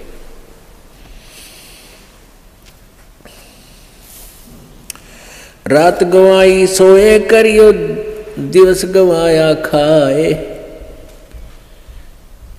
हीरा जन्म अनमोल था, ये कौड़ी बदले जाए। कबीर ये सुपने रैन के उगड़ आए नैने, जीव पड़ा बहु लूट में, जागे तो लेन न देने। परमात्मा कहते हैं कबीर ये सुपने रैन के, ये रात जैसा सुपना है आपको, आज आपके पास कार है, कोठी है, ना है तो लो छोटा मोटा कोई व्यवसाय है, कोई धंधा है, बेटा बेटी है। जैसे हम सपने में देखते हैं ना, कई बार तो या ऐसा सपना देखते हैं कि तो कार में घूम रहे हैं, ठाठ कर रहे हैं, खूब मौज मार रहे हैं, और उठे तो फिर साइकिल भी कोई ना घर पे। जब आंख खुल जाती है तो देखा साइकिल भी कोई नहीं आसपास, कार के सपने आ रहे थे। तो ऐसे ही हमारे ये स्वप्न हैं, ये जो कुछ भी आप देख रहे हो ये सपना समझो। और कल ये नैन उगड़ गए, कल ये आंख खुल गई, यानी मृत्यु होगी, तो जागे तो लेन न देन। अब वहां धर्मराज के दरबार में विचार आवे इसको जाकर के, अरे बेटा था, बेटी थी, कहाँ थी, तेरे की कुछ भी ना था, उन्हें धक्के खा रहा था, मतलब सपना था वो। तो ऐसा सपना सा बनेगा आपके साथ ही, जो आज जिसके ऊपर इस सपने में अपना जीवन बर्बाद करे, और सपने में ही आप भक्ति करोगे तो आपको लाभ होगा। इसमें ही आपको ज्ञान हो कि इससे बचाव करें, इस तो सपने में ही सुख होगा आपको। अब जैसे सभी ऋषि संत कहते हैं कि कर्म का भोग तो भोगना ही पड़ेगा, संस्कार में जो प्रारब्ध में कर्म है भोगना ही पड़ेगा, फिर फायदा क्या हुआ। फिर इस भक्ति का यूज क्या है। जैसे आप सपने में दुखी हो रहे हो, आपके पीछे कोई पागल कुत्ता भाग रहा है और आप खूब स्पीड खींच रहे हो, दुखी हो रहे हो, तो कोई आके उस कुत्ते के लठ मारे, रोक कर उसने लठाड़ा आ जाए, उसने एक तरफ भगा दे, तो सपने में सुख होया, उसने चैन सांस लिया सुख का, को हो बच गया भाई। तो ये सपना हर ये कर्म रूपी कुत्ते आपका पीछे पड़ रहे हैं, और पूर्व संत की भक्ति से इन कुत्तियों का लठ लग गए, इन पागलों के, और ये अपनी दिशा बदल दें और आपको राहत मिले। तो ये सपने में भी सुख इस परमात्मा के अभी होगा, तब बात बने। अब आँख खुले बस दापे न रहा, कुछ भी ना था वो, जैसे टेंशन हो रही है, काम अड़ गया फला, जिस जो कोई टेंशन है, किसी काम में रुकावट आ रही, परमात्मा सपने में ठीक करे जब चैन हो। और ये कहने पर आप तो भोगना ही पड़ेगा, सपने में दुखता दुख रहेगा, तो वो थ्योरी ठीक है नहीं है, उनकी मन गणत है, उनको अध्यात्म ज्ञान नहीं है। आजकल के 5 दिन ये जंगल होगा बासे, ऊपर ऊपर हल फिरा ये ढोर चरेंगे घासे। आजकल या 5 दिन अर्थात एक ना एक वो दिन आएगा, आप जी का जंगल में वास होगा, आप जी का शरीर छूटेगा और आप जी को शमशान घाट पर शरीर का अंतिम संस्कार हो जाएगा। और फिर इस तुम्हारी जो है ना मिट्टी के ऊपर ढोर फिरा करेंगे, डांगर अंडेंगे, घूमया करेंगे। 8 जने जो लाकड़ी और केस जले जो घासे, सब जग जलता देख कर ये कबीर भया उदासे। मरोगे मर जाओगे कोई न लेगा नाम, उजड़ जा बसाओगे छाड़ बसती गांव में। कहते हैं आज तुम जिस परिवार के वंश चलाने के चक्कर में दिन रात फिर लगे रहते हो, आपकी मृत्यु के बाद कोई आपने याद भी ना करे, 6 महीने रोंगे मुश्किल से। अब आजकल तो 10 दिन में कर दें सारा काम, 70वीं वीर, वर्षी वीर, महीना वीर, वो 13वीं भी 10 दिन में करके फारे कर दें कोई। आज आप अपने दादाजी को कितना याद करते हो? कभी कोई पूछला, गांव को पूछ ले कि किसका है कहाँ से, फिर जब फलाने दादा का नाम कभी बताना पड़ जाए, जब न तो कवई ना याद करता दादाजी ने। तो पुण्यात्माओं या भूल ला रखी काल ने, और इन काल के दूता ने हमें ऐसा उलझा रखा है कि पुत्र बिना मोक्ष नहीं। अब बेटी ने तो हम संतान भी नहीं मानते थे, ऐसी अनजान सोच बना दी हमारी। पुण्यात्माओं बेटा और बेटी में कोई अंतर नहीं, संस्कार आपको मिलेंगे चाहे कितने पैर पीट लो। आजकल उन अज्ञानी लोगों की और फिर समाज के दबाव में हमारे भक्त आत्मा भी प्रेरित हो जाते हैं। जिसके 1-2 पुत्री है तो सोचा पुत्र हो भगवान, पुत्र जरूर हो, क्योंकि वो इंजेक्शन लाओ डेली, कदे पड़ोसन आ जाएगी, कोई रिश्तेदार आवेगा, नहीं कहेंगे एक पुत्र तो चाहिए था, एक पुत्र तो होना चाहिए। दास जब सर्विस करता था, जेई की नौकरी करता था, एक ठेकेदार था मदीना गाँव, मदीना दांगी का, और वो 62 साल की उम्र का आदमी। तो उसके 4 लड़कियां थी और बड़ी लड़की ब्याह दी, 2 लड़कियां तकरीबन सारी ब्याह शादी कर दी। फिर प्रेरणा कर दी किसी ने, कहेंगे कोई एक पुत्र तो होना चाहिए। तो उसकी पत्नी ने भी यही कहना शुरू कर दिया कि पुत्र तो होना चाहिए। उसने कहा कि तुम मेरी, उसकी कोई मौसी की लड़की थी, क्यों करके उसकी शादी करवा दी। अब वो बताओ, खुद बताओ था ने बोला जी ऐसा हुआ, वो फिर जड़वा 2 लड़की होगी उसके, 5 तो पहले थी और 2 की और आने लगे। फिर वो छक्के मैंने तो ऑपरेशन करागा, पांडा छुटवाया उसका। तो परमात्मा कहते हैं या हमारी बॉडी 8 से, परमात्मा जो देगा वही होगा। और अगर आवश्यक होगा, अब आपके पास वो परमात्मा कबीर है, कबीर जी वो है, अगर आपके संस्कार में कोई सुयोग्य संतान होगी तो पुत्र भी दे देगा। ना तो आज वर्तमान के 80% पुत्रों से ये माता पिता दुखी है। पुत्री तो शादी कर दी हुई पराई, यहाँ रहती है तब आपका पूरा काम करे, कभी आज्ञा का अवहेलना नहीं करती लड़कियां। और पुत्र छोटा ऐसा लाग जा रहा, खोए अलान ना करूं क्यों, और बेटी कभी नहीं बेचारी मना करती। तो हमने इन अज्ञानी अनजान ऋषि संतों के अज्ञान के कारण हम इतना भेद बना बैठे थे एक आत्मा में, आत्मा वही बेटी और बेटे की। तो इस प्रकार हमारी इन नकली संतों ने हमारा समाज व्यवहार कति बिगाड़ दिया, हमारी सोच बदल रखी थी, जिस कारण से हम आधे से ज़्यादातर न्यों दुखी रहा करते थे। अब वर्तमान में आप देख रहे हो पुत्र, ये बुरी बात नहीं है पुत्र अब, लेकिन इस ज्ञान को प्राप्त करके आपका फिर पुत्र हो चाहे पुत्री आपको दुखी नहीं करेंगे, क्योंकि वो बचपन से इस ज्ञान में भगवान के रंग में रंग जाएंगे और परमात्मा की शक्ति आपकी भक्ति से आपके साथ रहेगी। और मान ले कोई छोटा मोटा संस्कार में कोई निकम्मा बालक आ भी गया तो उसने मालिक ठीक करेंगे, सीधा करेंगे, उसको किसी प्रकार भी करें चाहे, आपको दुख नहीं होने देंगे। तो इसलिए परमात्मा की हम चाह में भटका करते थे कि वो सारे ही सुख दिया करता है।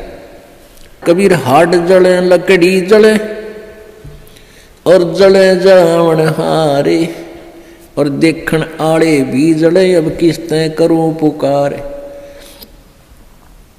अब परमात्मा कबीर जी कहते हैं कि जो किसी की मृत्यु होगी वो तो जले, और जो उसको जलाने जाएंगे एक दिन वह भी जलेंगे, और जो देख रहे हैं खड़े होकर के फलाना मर गया देखो उसकी चिता जले है, और वह भी जलेंगे एक दिन, उनको भी वहीं जाना है। पर वो बुद्धि इतनी काम ना करती, इतना दबाव है हमारे ऊपर, प्रेशर है, नशा है, हमने डर ना लगता कि हम भी वहीं जाना है, हमने भी एक दिन वहीं जाना है। वो दिन याद कौन रखते हम, और वो अब याद रहेगा। मौत बिसारी बावड़े तन अचरज किया कोने, तन माटी में मिलेगा जो आटे में लोने। एक भगत था, एक संत था, और वो संत पतला दुबला और ठीक सा था, और बाकी वो अपने जैसे किसी वस्तु को कोई चिंता हो जा तो उसके चेहरे की, उसकी फेस की आकृति कुछ अजीब सी रहती है। तो एक भक्त आता था उस संत के पास, बढ़िया फलों के दर्जन फल सेब संतरे ले आया करता। तो वो देखा करता था कि महात्मा जी बहुत चिंतित से रहते हैं और बहुत ही ज़्यादा स्वस्थ नहीं है, सेहत अच्छी नहीं है। और दूसरे भक्त वहाँ दूध लाते थे तो वहाँ डेग सा बढ़ा रहा करता दूध का, फलों की टोकरी बड़ी रहती थी। वो संत जी औरों को दे देते थे प्रसाद रूप में, और फिर खीर खार बना के खिला देते थे। दूध आता था, चाय पानी दूध पी लेते थे, अपना थोड़ा बहुत जैसा पिया करते थे, बाकी भक्तों को पिला देते थे। तो वो एक धनी व्यक्ति जाता था, उनका सेवक, काफ़ी संतरे ले जाता, सेब ले जाता, अच्छे फल चढ़ा के आता, कुछ दक्षिणा दिया था। तो साधु से प्रश्न करता था कि महाराज जी, आप कुछ चिंतित से रहते हो, क्या आप खाते पीते नहीं, आप पतले दुबले भी बहुत हो गए हो। महाराज जी कहने लगे, भाई मैं खा लेता हूँ जैसा रुचि बनती है। तो दूसरे दिन फिर उसने पूछा, दूसरे तीसरे दिन, कि महाराज जी क्या आपको कोई चिंता है, आप कुछ खाते पीते नहीं। आप संत जी कहने लगे, भाई मुझे बहुत चिंता है, और इसलिए मेरे को कुछ खाया पिया ना जाता। तो उसने, उस धनी व्यक्ति ने सोचा, भी साधु संतों की भी क्या चिंता हो है बता, हमारे कैसे गृहस्थियों ने तो 100 चिंताएं हों, पर संतों को क्या चिंता। उसने कहा, महाराज जी आपको ऐसी कौन सी चिंता सता रही है। साधु ने कहा कि भाई मुझे मौत दिखाई देती है मेरी, मैं मरूंगा, इसलिए मैं, मेरे पर ज़्यादा रुचि खान पीन में नहीं, मुझे चिंता बनी रहती है कि मेरी मृत्यु होगी। तो संत कहने लगे, जी कब होगी आपकी मृत्यु। अब उस भक्त ने सोचा कि अभी निकट भविष्य में ही शरीर छोड़ते होंगे 2-4 दिन में। उस समय उस संत की 40-45 साल की आयु थी। उन्होंने बताया कि भाई अभी मेरी 40 वर्ष बाद मृत्यु होगी, 40 वर्ष के बाद, और आज मेरी 45 वर्ष की आयु हो चुकी है। तो वो धनी भगत कहने लगा, हे महाराज जी यह भी कोई चिंता हुई, मरना तो सब ने है, मृत्यु तो सबकी होगी, और साधु संत भी ये चिंता करें, कमाल की बात है, खाया पिया करो, मौज करो, है ये तो सब ने मरना है क्या। अब वो प्रतिदिन आवे और यह बात कहे कि महाराज संत भी कदे मृत्यु तो डरा करें, ये तो सब ने मरना है, ये तो क्या बात है, खूब बड़े बड़े लेक्चर डाले। अब उस संत ने सोचा यो रोज दुखी करेगा, ले इसकी फड़क निकाल दूं। उसका मित्र था राजा, संत का, और संत ने उस राजा से, मित्र नहीं उसका सेवक था, राजा से कहा कि संत ने कि वो जो धनी व्यक्ति है एक सेठ, उसको फांसी की, सूली की सजा सुना दे, फांसी की, लेकिन तोड़ना नहीं है, उसके लिए कोई समय निर्धारित कर दे, महीने 20 दिन का, और उसके लिए कोठड़ी में बंद करके उसने सारा सामान रख उसके पास, दूध भी फल भी खूब ठाठ रखा, अच्छे बढ़िया घी दूध चूरमे खिला उसने। अब राजा अपने गुरुदेव का आदेश पाते ही राजा ने वो बुला लिया और कहा, भी तेरे को फांसी की सजा सुनाई जाती है, तूने किसी व्यक्ति का मर्डर कर रखा है। अब वो धनी सेठ के सोच रहा है, बड़ी बुंडी बनी है, तुमने तो किसी मृत्यु का कोई हत्या करी नहीं, देख फांसी की सजा होगी, दिन रख दिया 20-25 दिन, महीना 1.5 महीना जो भी। अब वो दिन तारीख दर दी, 25 तारीख, 24, 10, 30 तारीख, वो 30 तारीख रख दी महीने की, या 14, 6, 8 जैसे भी कोई रख दी। तो हम अपने उदाहरण के लिए उसको 8 रख दी, जो 1 महीने बाद थी, और एक कोठड़ी में बंद कर दिया, उसके आगे फल और दूध के पूरे पात्र भरे रहे, लोटे के लोटे। जब उस फांसी के दिन में 10 दिन पहले, 20 दिन जब उसने हो लिया उसको कैद में, ये पक्का हो गया तेरी फांसी होगी। संत जी गए वहाँ, उनके कैद की कोठड़ी के अंदर से, इसके पास से घूम निकले, आगे को उसने देखा, श्रीयामा गए, गुरु जी गए, आवाज लगाई, महाराज जी सुनियो, महाराज जी। महाराज जी वापस आए, वन्य देखे थे को होगा तड़े बोल लेगा, मैंने देखते ही कौन से में है वो भगत, कहा न देखा महाराज जी ने, भाई कौन है तू। अगजी में वो फलाना सेठ से, और सेठ को भी पता था, उस धनी को भी पता था कि राजा इनकी पूरी मानता है गुरु जी की। और गुरुजी तक पहुंचा संदेशा जब बात पड़े तो उसने बता दी मैं वो सेठ हूँ फलाना राम, मैं विशंबर दास हूँ। बोला अच्छा, अरे तू बहुत कमज़ोर हो गया बेटा, क्या बात है? बिल्कुल कमज़ोर हो गया, ये फल रखे हैं, दूध रखा है, तो बहुत वीक हो गया रहा, खाता पीता कोई ना। अगना महाराज जी कुछ नहीं खाया जाता, एक टूक भी नीचे नहीं जाता, बस धक्के तो गेरू है का दी रोटी अंदर जाती है शरीर में। क्या बात होगी? अब मेरे को फांसी की सजा सुना रखी है, कति झूठा केस है मेरे पर, गुरु जी मेरे दया करो, मेरी पीछा छुटवाओ। ने बोला रे खा पी मृत्यु तो सब क्यों नहीं बेटा, खा देख दूध के गिलास भरे धीरे फल रहे, खा बेटा ठाट से, मृत्यु सब क्यों? अरे नहीं महाराज जी कति मर गया मत है, कुछ नहीं खाया जाता। जब उसने उस राजा बुलाया, भाई छोड़ दे भगत ने, ये तो निर्दोष है। तब उस संत ने बताया कि भाई लाला जी जिस प्रकार तने आठम दिखा थी ना, उन्होंने कहा हमने तो आठम दिखाई दे से, कुछ नहीं खाया जाता। तो बेटा तने जिस प्रकार ये आठम दिखा है ना, क्योंकि आपको पता लग गया निश्चित होगी आठम न तू फांसी टूटेगा, डर बिना कहाँ। तो इसी प्रकार मुझे मेरी 40 वर्ष बाद हुआ आठम मन दिखाई दे आज, इसलिए मेरा इस संसार में रुचि रही नहीं। जिस प्रकार आपकी ना घर में रुचि, ना कहीं की रुचि, ना तू खास खाने में रुचि, तेरी एक ना कोई रुचि नहीं थी, बस मरता हुआ खाऊं था और आठम के गुण गाऊं था, उस आठम पर ध्यान लगाऊं था। तो परमात्मा कहते, वो संत जी कहते हैं कि मैं भी भाई मन ने अपनी आठम वह 40 साल पीछे आने वाली ऐसे ही नजर आ रही जैसे आप जी को अब दिखे थी। तो पुण्यात्माओं हमारे ऊपर इतना दबाव है इन तीनों गुणों का, इस त्रिगुणमयी माया का, कि हम 10 मिनट बाद भी याद नहीं रख सकते इस मौत को, और यह रखनी चाहिए, रखनी पड़ेगी।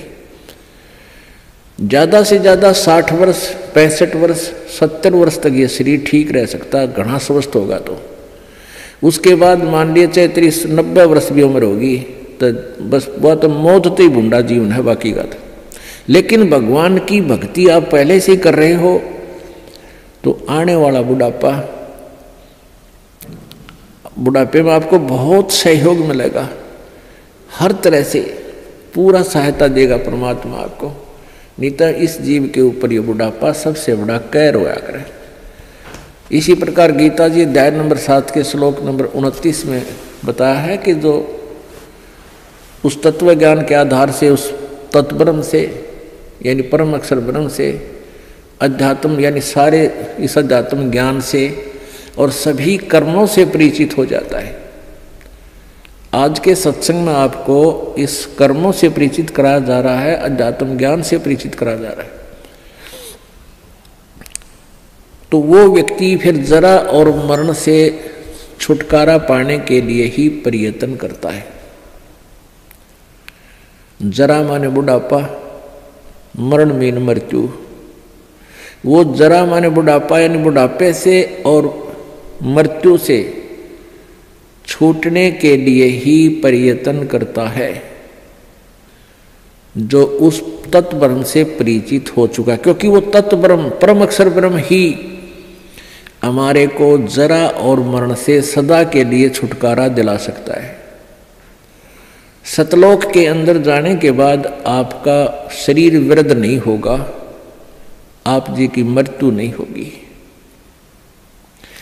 अब पुण्यात्माओं हमने वो ज्ञान सुना नहीं, हमने स्वर्ग भी सुना था पर देखा नहीं था। स्वर्ग सुनते थे, स्वर्ग में बड़ा सुख है, लेकिन जान की इच्छा कति नहीं थी, मृत्यु नहीं चाहवा थे। अब इस तत्व ज्ञान के आधार से आपको इतना विश्वास हो जाएगा कि आप जी यहाँ से जाने की रुचि बनाओगे, क्योंकि यहाँ इतने कष्ट हैं संसार में, इसको देख देख कर इनसे तंग आकर के आपका मन हट जाएगा। और इस तत्व ज्ञान के आधार से आपको ये भी पता चलेगा कि ये तो आज नहीं, इस जन्म में नहीं, असंख्य जन्मों में पहले भी हो लिया और आगे भी होगा, यदि सतलोक नहीं गए। अब सतलोक में जाने के बाद आपकी पुनः जन्म नहीं होगा, वृद्ध अवस्था नहीं आएगी। बुढ़ापा नहीं होगा और मृत्यु नहीं हो। आज कोई भी प्राणी मृत्यु नहीं चाहता और सारे मरेंगे 2 दिन आगे पीछे। समय आने पर सबकी मृत्यु होगी, मरना कोई नहीं चाहता। चाहे कोई 80 साल 90 वर्ष का बूढ़ा हो रहा है और चला जाता ना बैठा जाता है, कभी कट दुख है कभी सिर दुख है और फिर भी मृत्यु नहीं चाहता। ठीक है ऊपर ले मन तो चाहे कह भी दे भगवान मन ठा ले, लेकिन जब ठंड का टाइम आवा ना, जब उल्टा हटता है कोई भी हटे, जिनको ज्ञान नहीं भगत नहीं उल्टे हटते। एक बुढ़िया रोज ने कहा करती हे भगवान मन ठा ले, मतलब दुखी होली इस परिवार तय, हे भगवान मन ठा ले। अब उसका पोता था बदमाश सा, उन्होंने सोचा बुढ़िया रोज न्यो कह मन ठा ले, तो उसने न्यो सुन रखा था कि यमराज आते हैं, सर पर सींग होते हैं, उनकर हाथ में गदा होती है। तो उस लड़के ने 12-13 साल का था, उसने सर पर बड़ा साफा बांध दिया और उसमें सींग पो लिए 2 और हाथ में ले लिए गदा सी बना ली कपड़े की, जो करिए नकली रामलीला रखा है ना हनुमान की। और पहले इसे टिमटिमाते ही दीवे होया करते, दीवा दिया ला, दीपक लगा दिया और बुढ़िया का हटा के मुँह पर तक कपड़ा ने बोला बुढ़िया बोले होशियार चल तुझे लेने आया हूँ। बुढ़िया ने देखा है तो सचमुच आ गया यमदूत खड़ा है। ने बोला अरे भाई मन ने क्या करेगी तो योर कुण बार मन ने क्या करेगा बुढ़ी ने योर कुतना कुण बारा किसी ने दे जा तू। अब न बोला ना तेरा नंबर है, बोला अरे भाई तेरा आगे दोनों हाथ जोड़ो मन ना ले जाए वे। तो फिर उसने उतार दिया सारा साज बाज हट के और धर दिया तला। ने बोला दादी क्यों मगज खाया करती रोजाना, मैंने ठाले मरी क्यों ना तू। ने बोली रे ढेड़ तने गढ़ दूं तू था तन डरा दी थी मैं। तो भाई बात ये है कि हम चाहे कोई भी कुछ कह रहे हमने ठाले, पर ठाण का टाइम आओ जब उल्टे हटे हैं तो कहने का भाव ये है कि हम मृत्यु नहीं चाहते, मृत्यु होगी। अब यहां से तो आपने मरना पड़ेगा, सब कुछ त्यागना होगा और ये मालूम नहीं कब त्यागना पड़ जाए। ये कोई जरूरी नहीं है कि हम वैसे अटकल से आगे बढ़ रहे हैं कि अभी हो सकता है 10 साल 20 साल हमारी मृत्यु ना हो। अब कोई 60 साल का नहीं सोचा 20 साल तो 80 साल तो जीवेंगे। और क्या पता ये रोज दुनिया की मृत्यु होने लग रही, कोई 20 साल का, कोई 10 वर्ष का, कोई 50 साल का, कोई 60 वर्ष का। तो ये अटकलबाजी हमें डबोरी है। हमने भगवान से डरना चाहिए और याद रखे उस मौत को, प्रथम परमात्मा को और सेकंड मौत को। फिर ना तो बुराई कर सकते, ना चोरी कर सकते, ना ठगी कर सकते, ना बदमाशी कर सकते, ना 2 नंबर का काम कर सकते कि जाना दिखेगा आपने। फिर तो यहाँ तो से तो आपने जाना ही पड़ेगा। और यदि आपकी श्रद्धा सच्ची लो उस सतलोक में जान की लगी, इस ज्ञान के आधार से आपकी आस्था या किसी परिवार जन्म में या किसी धन में नहीं रहनी चाहिए। जब आप यहां से चलन के योग्य होगे और ये रहकर आपकी परीक्षाएं भी होंगी, आपके ऊपर कोई ऐसी आपत्ति ऐसा आएगा समय, फिर आप देखेंगे कि मेरी वृत्ति बेटे में है कि बेटी में, पोते में है कि या पोती में, कोठी में या कार में।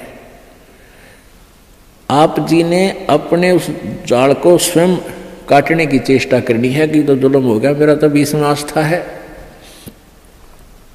और यहाँ आशा रही तो वापस जन्म होगा, जहाँ आशा ता बासा होई और मन कर्म वचन सुमरियो सोई।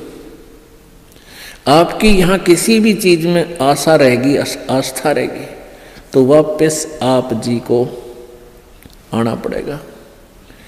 इसी यहीं पर मन माने यहाँ फिर बैल बनकर आ जा। और यहाँ आशा नहीं रही तो फिर हमने आशा कब ना रहेगी, ये ज्ञान आधार बनाओगे, भक्ति घनी करोगे, दान धर्म खूब करोगे, उस भक्ति की शक्ति से भी आपके कुछ बंधन ऑटोमेटिकली कट जाएंगे। इतना दबाव बनेगा उसका, आपके मन में वो आना नहीं देगा और परमात्मा कोई ऐसी व्यवस्था आपकी बना देगा। और जो भक्ति नहीं करते तो फिर हमने यहाँ से तो जाना ही जाना है, भक्ति कर रहे हैं तो उनके मन में ये आ जाना चाहिए कि फिर जन्म हो गया तो फिर यह दुर्गति शुरू। मनुष्य जन्म भी हो गया तो मनुष्य जीवन में क्या सुख पाया अपना। आज हम 60 साल के हो गए, हमें पता है क्या मिला इस जीवन में और क्या हमारा था और क्या पराया था। तो इस ज्ञान के आधार से निर्णय हो जाएगा कि अगर फिर जन्म हो गया फिर वो प्रोसीजर, बेटा ना हुए तो दुखी हो गए तो महा दुखी, क्योंकि फिर उनके पालन में पोषण में कोई बेका देगी मृत्यु हो जाए काल तो फिर रोज जाना करे काम, तो रो रो कर टक्कर मारेंगे, वह दुर्गति न्यारी। तो इन सब बातों को ध्यान रख के तो सच्ची श्रद्धा बना ले कि तो मरना पड़ेगा, पर इसी जगह चला फिर मरना ना पड़े, यहां से तो जाना पड़ेगा। तो इसलिए ये तो अपना है ही नहीं, चाहे बेटा है चाहे बेटी है, उनमें मोह है या ना है। तो अपने परिवार में आप जी ने ऐसे रहना पड़ेगा जैसे एक गाड़ी, रेलगाड़ी का कंपार्टमेंट होता है और उसमें आप सफर कर रहे हो, जिसका जहां स्टेशन आ जाएगा ऑटोमेटिकली उतर जाएगा। किसी का 2 घंटे का है, किसी का 10 घंटे का सफर है, किसी का 24 घंटे का है वो। तो ऐसे ही आप जी इसको ऐसा समझ कर रहोगे जैसे रेस्टोरेंट होते हैं, होटल में जाकर डट गए तो वहाँ सारी सुविधाएं होते हुए भी आपको पता है कि मेरी नहीं है, उनका प्रयोग भी करना है। उनमें मेज कुर्सी पलंग टीवी वहाँ पर है, उनका पंखा कूलर एसी फ्रिज उनका प्रयोग भी करना है, लेकिन अंडरस्टूड होता है कि मेरी को ना, ये तो धनी की है। तो ऐसे ही ये सारा रेस्टोरेंट, ये होटल, ये काल का है और हमने किराए पर अपनी पूंजी जमा करा का यहाँ, तो ये कुछ समय का रहने का यहाँ पर मिला हुआ है और ये व्यवस्था बता दी, इस खेती में बना रखा, ये मजदूरी कर, ये ऐसे खा ले, ये यहाँ छोड़ रखा है। लेकिन ये अपनी नहीं, हम यहाँ होटल में कुछ दिनों के लिए सटे करे हुए। यदि ऐसी आस्था आपकी बन जाएगी तो फिर कोई पल्ला नहीं पकड़ेगा आपका, कोई बाधा नहीं बनेगी। अन्यथा जो भक्ति नहीं करते हैं उनकी कैसी वृत्ति होती है। अब जैसे कोई पिछले जन्म में भी कोई भक्त भक्ति करता था और वो पार ना होया, आप जी हो परमात्मा चाहते हैं कि तुम सभी पार हो जाओ, बहुत अच्छी बात है, क्योंकि पार होने के लिए तो ये सारा खेल हो रहा है आपको पार करने के लिए। अब विद्यालय में बच्चे फेल भी होते हैं और पास भी अधिकतर ही होते हैं, और कुछ एक फेल भी हो जाते हैं, तो वो फेल हुए हुए गणे दुखी होया करें। तो ऐसे ही एक व्यक्ति किसी जन्म में कोई प्राणी, कोई आत्मा परमात्मा से विमुख हो गया, भक्ति ना करी, छोड़ गया, तो उनको फिर लेता है भगवान शरण में। एक किसान के घर जन्म हो गया उस पुण्यात्मा का। अब कहते हैं जो जन मेरी शरण में एक बार आ गया, परमात्मा कहते हैं हमारी शरण में एक बार कोई प्राणी आ गया तो फिर उसको जब तक वो पार नहीं हो लेगा उसके पीछा हम छोड़ना को नहीं। जो जन हमारी शरण है ताका हूं मैं दास, और गेल गेल ला गया फिर वो जब लग धरती आकाश। तो उसी विधान से परमात्मा उस किसान के पास गए और किसान से कहा कि भाई, किसान पहले बैठे, राम रमी हुई, क्योंकि पिछले संस्कारी जो भक्त होते हैं वो कहीं भी जन्म ले लो उनमें वो भाव श्रद्धा बनी रहती है। आओ महाराज जी बैठो जी, बड़ी आसन दे दिया, आप नीचे बैठ गया भगत की तरह। तो महाराज जी तो फिर महाराज जी होते हैं, हमने भक्ति का ज्ञान सुनाते हैं, परमात्मा की चर्चा शुरू कर दी। तो कहने उदाट कर वो किसान कहने लगा, कहाँ जी भक्ति तो मैं करता हूँ, क्या भक्ति के, तो मंदिर में जाता हूँ, शिव जी की पूजा करता हूँ। फिर सारी बात बताई, भाई यह भक्ति ठीक नहीं, भक्ति की विधि ये है जो आपके शास्त्रों में लिखी हुई है, कैसी करो। अच्छा जी ठीक सत है, भक्ति भी कराएंगे भाई, फिर उपदेश ले ले। अगना जी इब्बा नहीं, ये तो बच्चे छोटे छोटे हैं, ये थोड़े से ठीक हो जाए, अपना काम संभालन जोगे, फिर महाराज जी तेरे आप पक्का चेला बन जाऊंगा। लाख समझाने पर भी नहीं माना, यही कहता रहा। परमात्मा चले गए। कुछ दिनों के बाद फिर गए, देखा क्या किसान के 2 लड़के थे, उन लड़कों के भी बच्चे हो रहे, उन खिलाने लग रहा खूब प्यार से, सीने से लटा रखे पोते। परमात्मा फिर गए, किसान भाई भगत जी, देवता तेरे बच्चे भी समझदार हो गए हैं और खेत का काम संभाल लिया, तू आजा भक्ति कर ले, नाम ले ले। ने बोला महाराज जी देख छोटे छोटे पोते हैं, बच्चे खेत में जहाँ हैं काम कर रहे हैं, और मैं इनको बाद में संभाल रहा हूँ, अब मुझे फुर्सत नहीं है। थोड़े ही बच्चे पोते बड़े हो जाए थोड़े से, फिर मैं भक्ति करूँगा। बहुत कहने पर भी नहीं बोला ना बाबा जी दुखी ना करे मैंने, क्यों पोते घने प्यारे लग गया करे। यह काल का एक भयंकर जाल आगे और बढ़ा देता है उसके ऊपर। अब बेटे तो उल्टे बोल रहे, कोई धमका दे कोई खुरका दे, और वो पोते बोल लग रहे प्यारे प्यारे, तो वो घने प्रिय लगते हैं।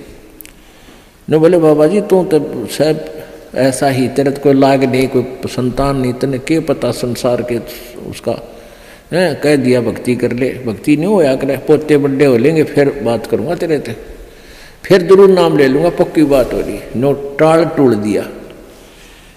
अब 4 साल के बाद फिर आए परमात्मा संत जी रूप में। तो घर आके पूछा कि भाई तुम्हारा वो कहाँ गए तुम्हारे पिताजी दादाजी। वो पता चला कि वो तो मर गए, 4 साल हो गए, मृत्यु होगी।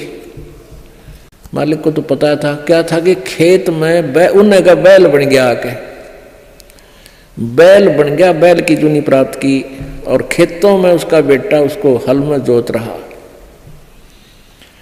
अब परमेश्वर वहां पहुंचे। वो लड़का भी जाने था, महात्मा कई बार आया करते, रोक दिया, कहा महाराज जी कैसे आना हुआ कि भाई डट जा तेरे बाबू, तो 2 बात बतलाऊंगा। उस बैल के कान में निकट सी जाकर कहने लगा, रे भगत अब तो आजा मेरी शरण में, तेरा शरीर छुटवा दूं बैल का, और नाम दे तेरे को मनुष्य जीवन दे दूंगा, और तू चाल। देख ये दुखी हो रहा, तेरा लठ लग गया, तेरा बेटा लठ मारे हैं, और तेरी के दुर्गति हो रही, तो क्या कह है वो बैल। न्यों कह बाबा जी तू बोल रहा मत, अब मैं यहाँ से मर जाऊंगा, दूसरा बैल आ गया, वो थोड़ा काम करेगा, मेरे बेटा ने टोटा हो जाएगा, वो तेरा गजब हुई हो। परमात्मा बोले अच्छा भाई कोई बात ना, ले धन बना तो बेटा गए। अब कुछ दिन के बाद वो बैल भी मर गया, मृत्यु के बाद वो सांप बन गया। अब सांप को एक याद होता है, उसने कहीं धन गाड़ रखा, पहले जमीन में दबाया करते चोरों के डर से, धन जेवर दाब दिए, पैसे चांदी के हुआ करते सिक्के, वो लको दिए छुपा दिए। तो सर्प बनकर वो वहीं घूम रहा है।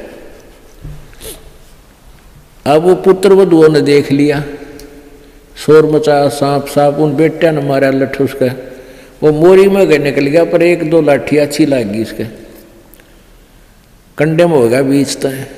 वो सहज सहज धीरे धीरे सरक कर बोझड़ों में, झाड़ उन बोझड़ा में पड़ा। जब परमात्मा गए, कहाँ सुना भगत जी अब आओगा मेरी शरण में। न्यू बोला जी जान बचा दो मेरी, और अपनी शरण में ले लो। मैंने देख लिया कोई नहीं किसी का। परमात्मा बोले सांकड़ी तोड़वा का आया तू मेरी शरण में, आया था पर ये हड्डी तोड़वा के पसड़ी तोड़वा के, जब आई तरह समझ में कोई नहीं किसी का। और हम रोज रोन लाग रहे कोई किसी का, कोई ना अपनी भक्ति करो। कहते हैं एक लेवा एक देवा दूतम, कोई किसी का पिता नहीं पुतम, ऋण संबंध जुड़ा एक ठाठा, अंश में सब 12 बाट। तो परमात्मा इतने दयालु हैं, फिर उसको शरण में लिया, दोबारा मानव जन्म दिया।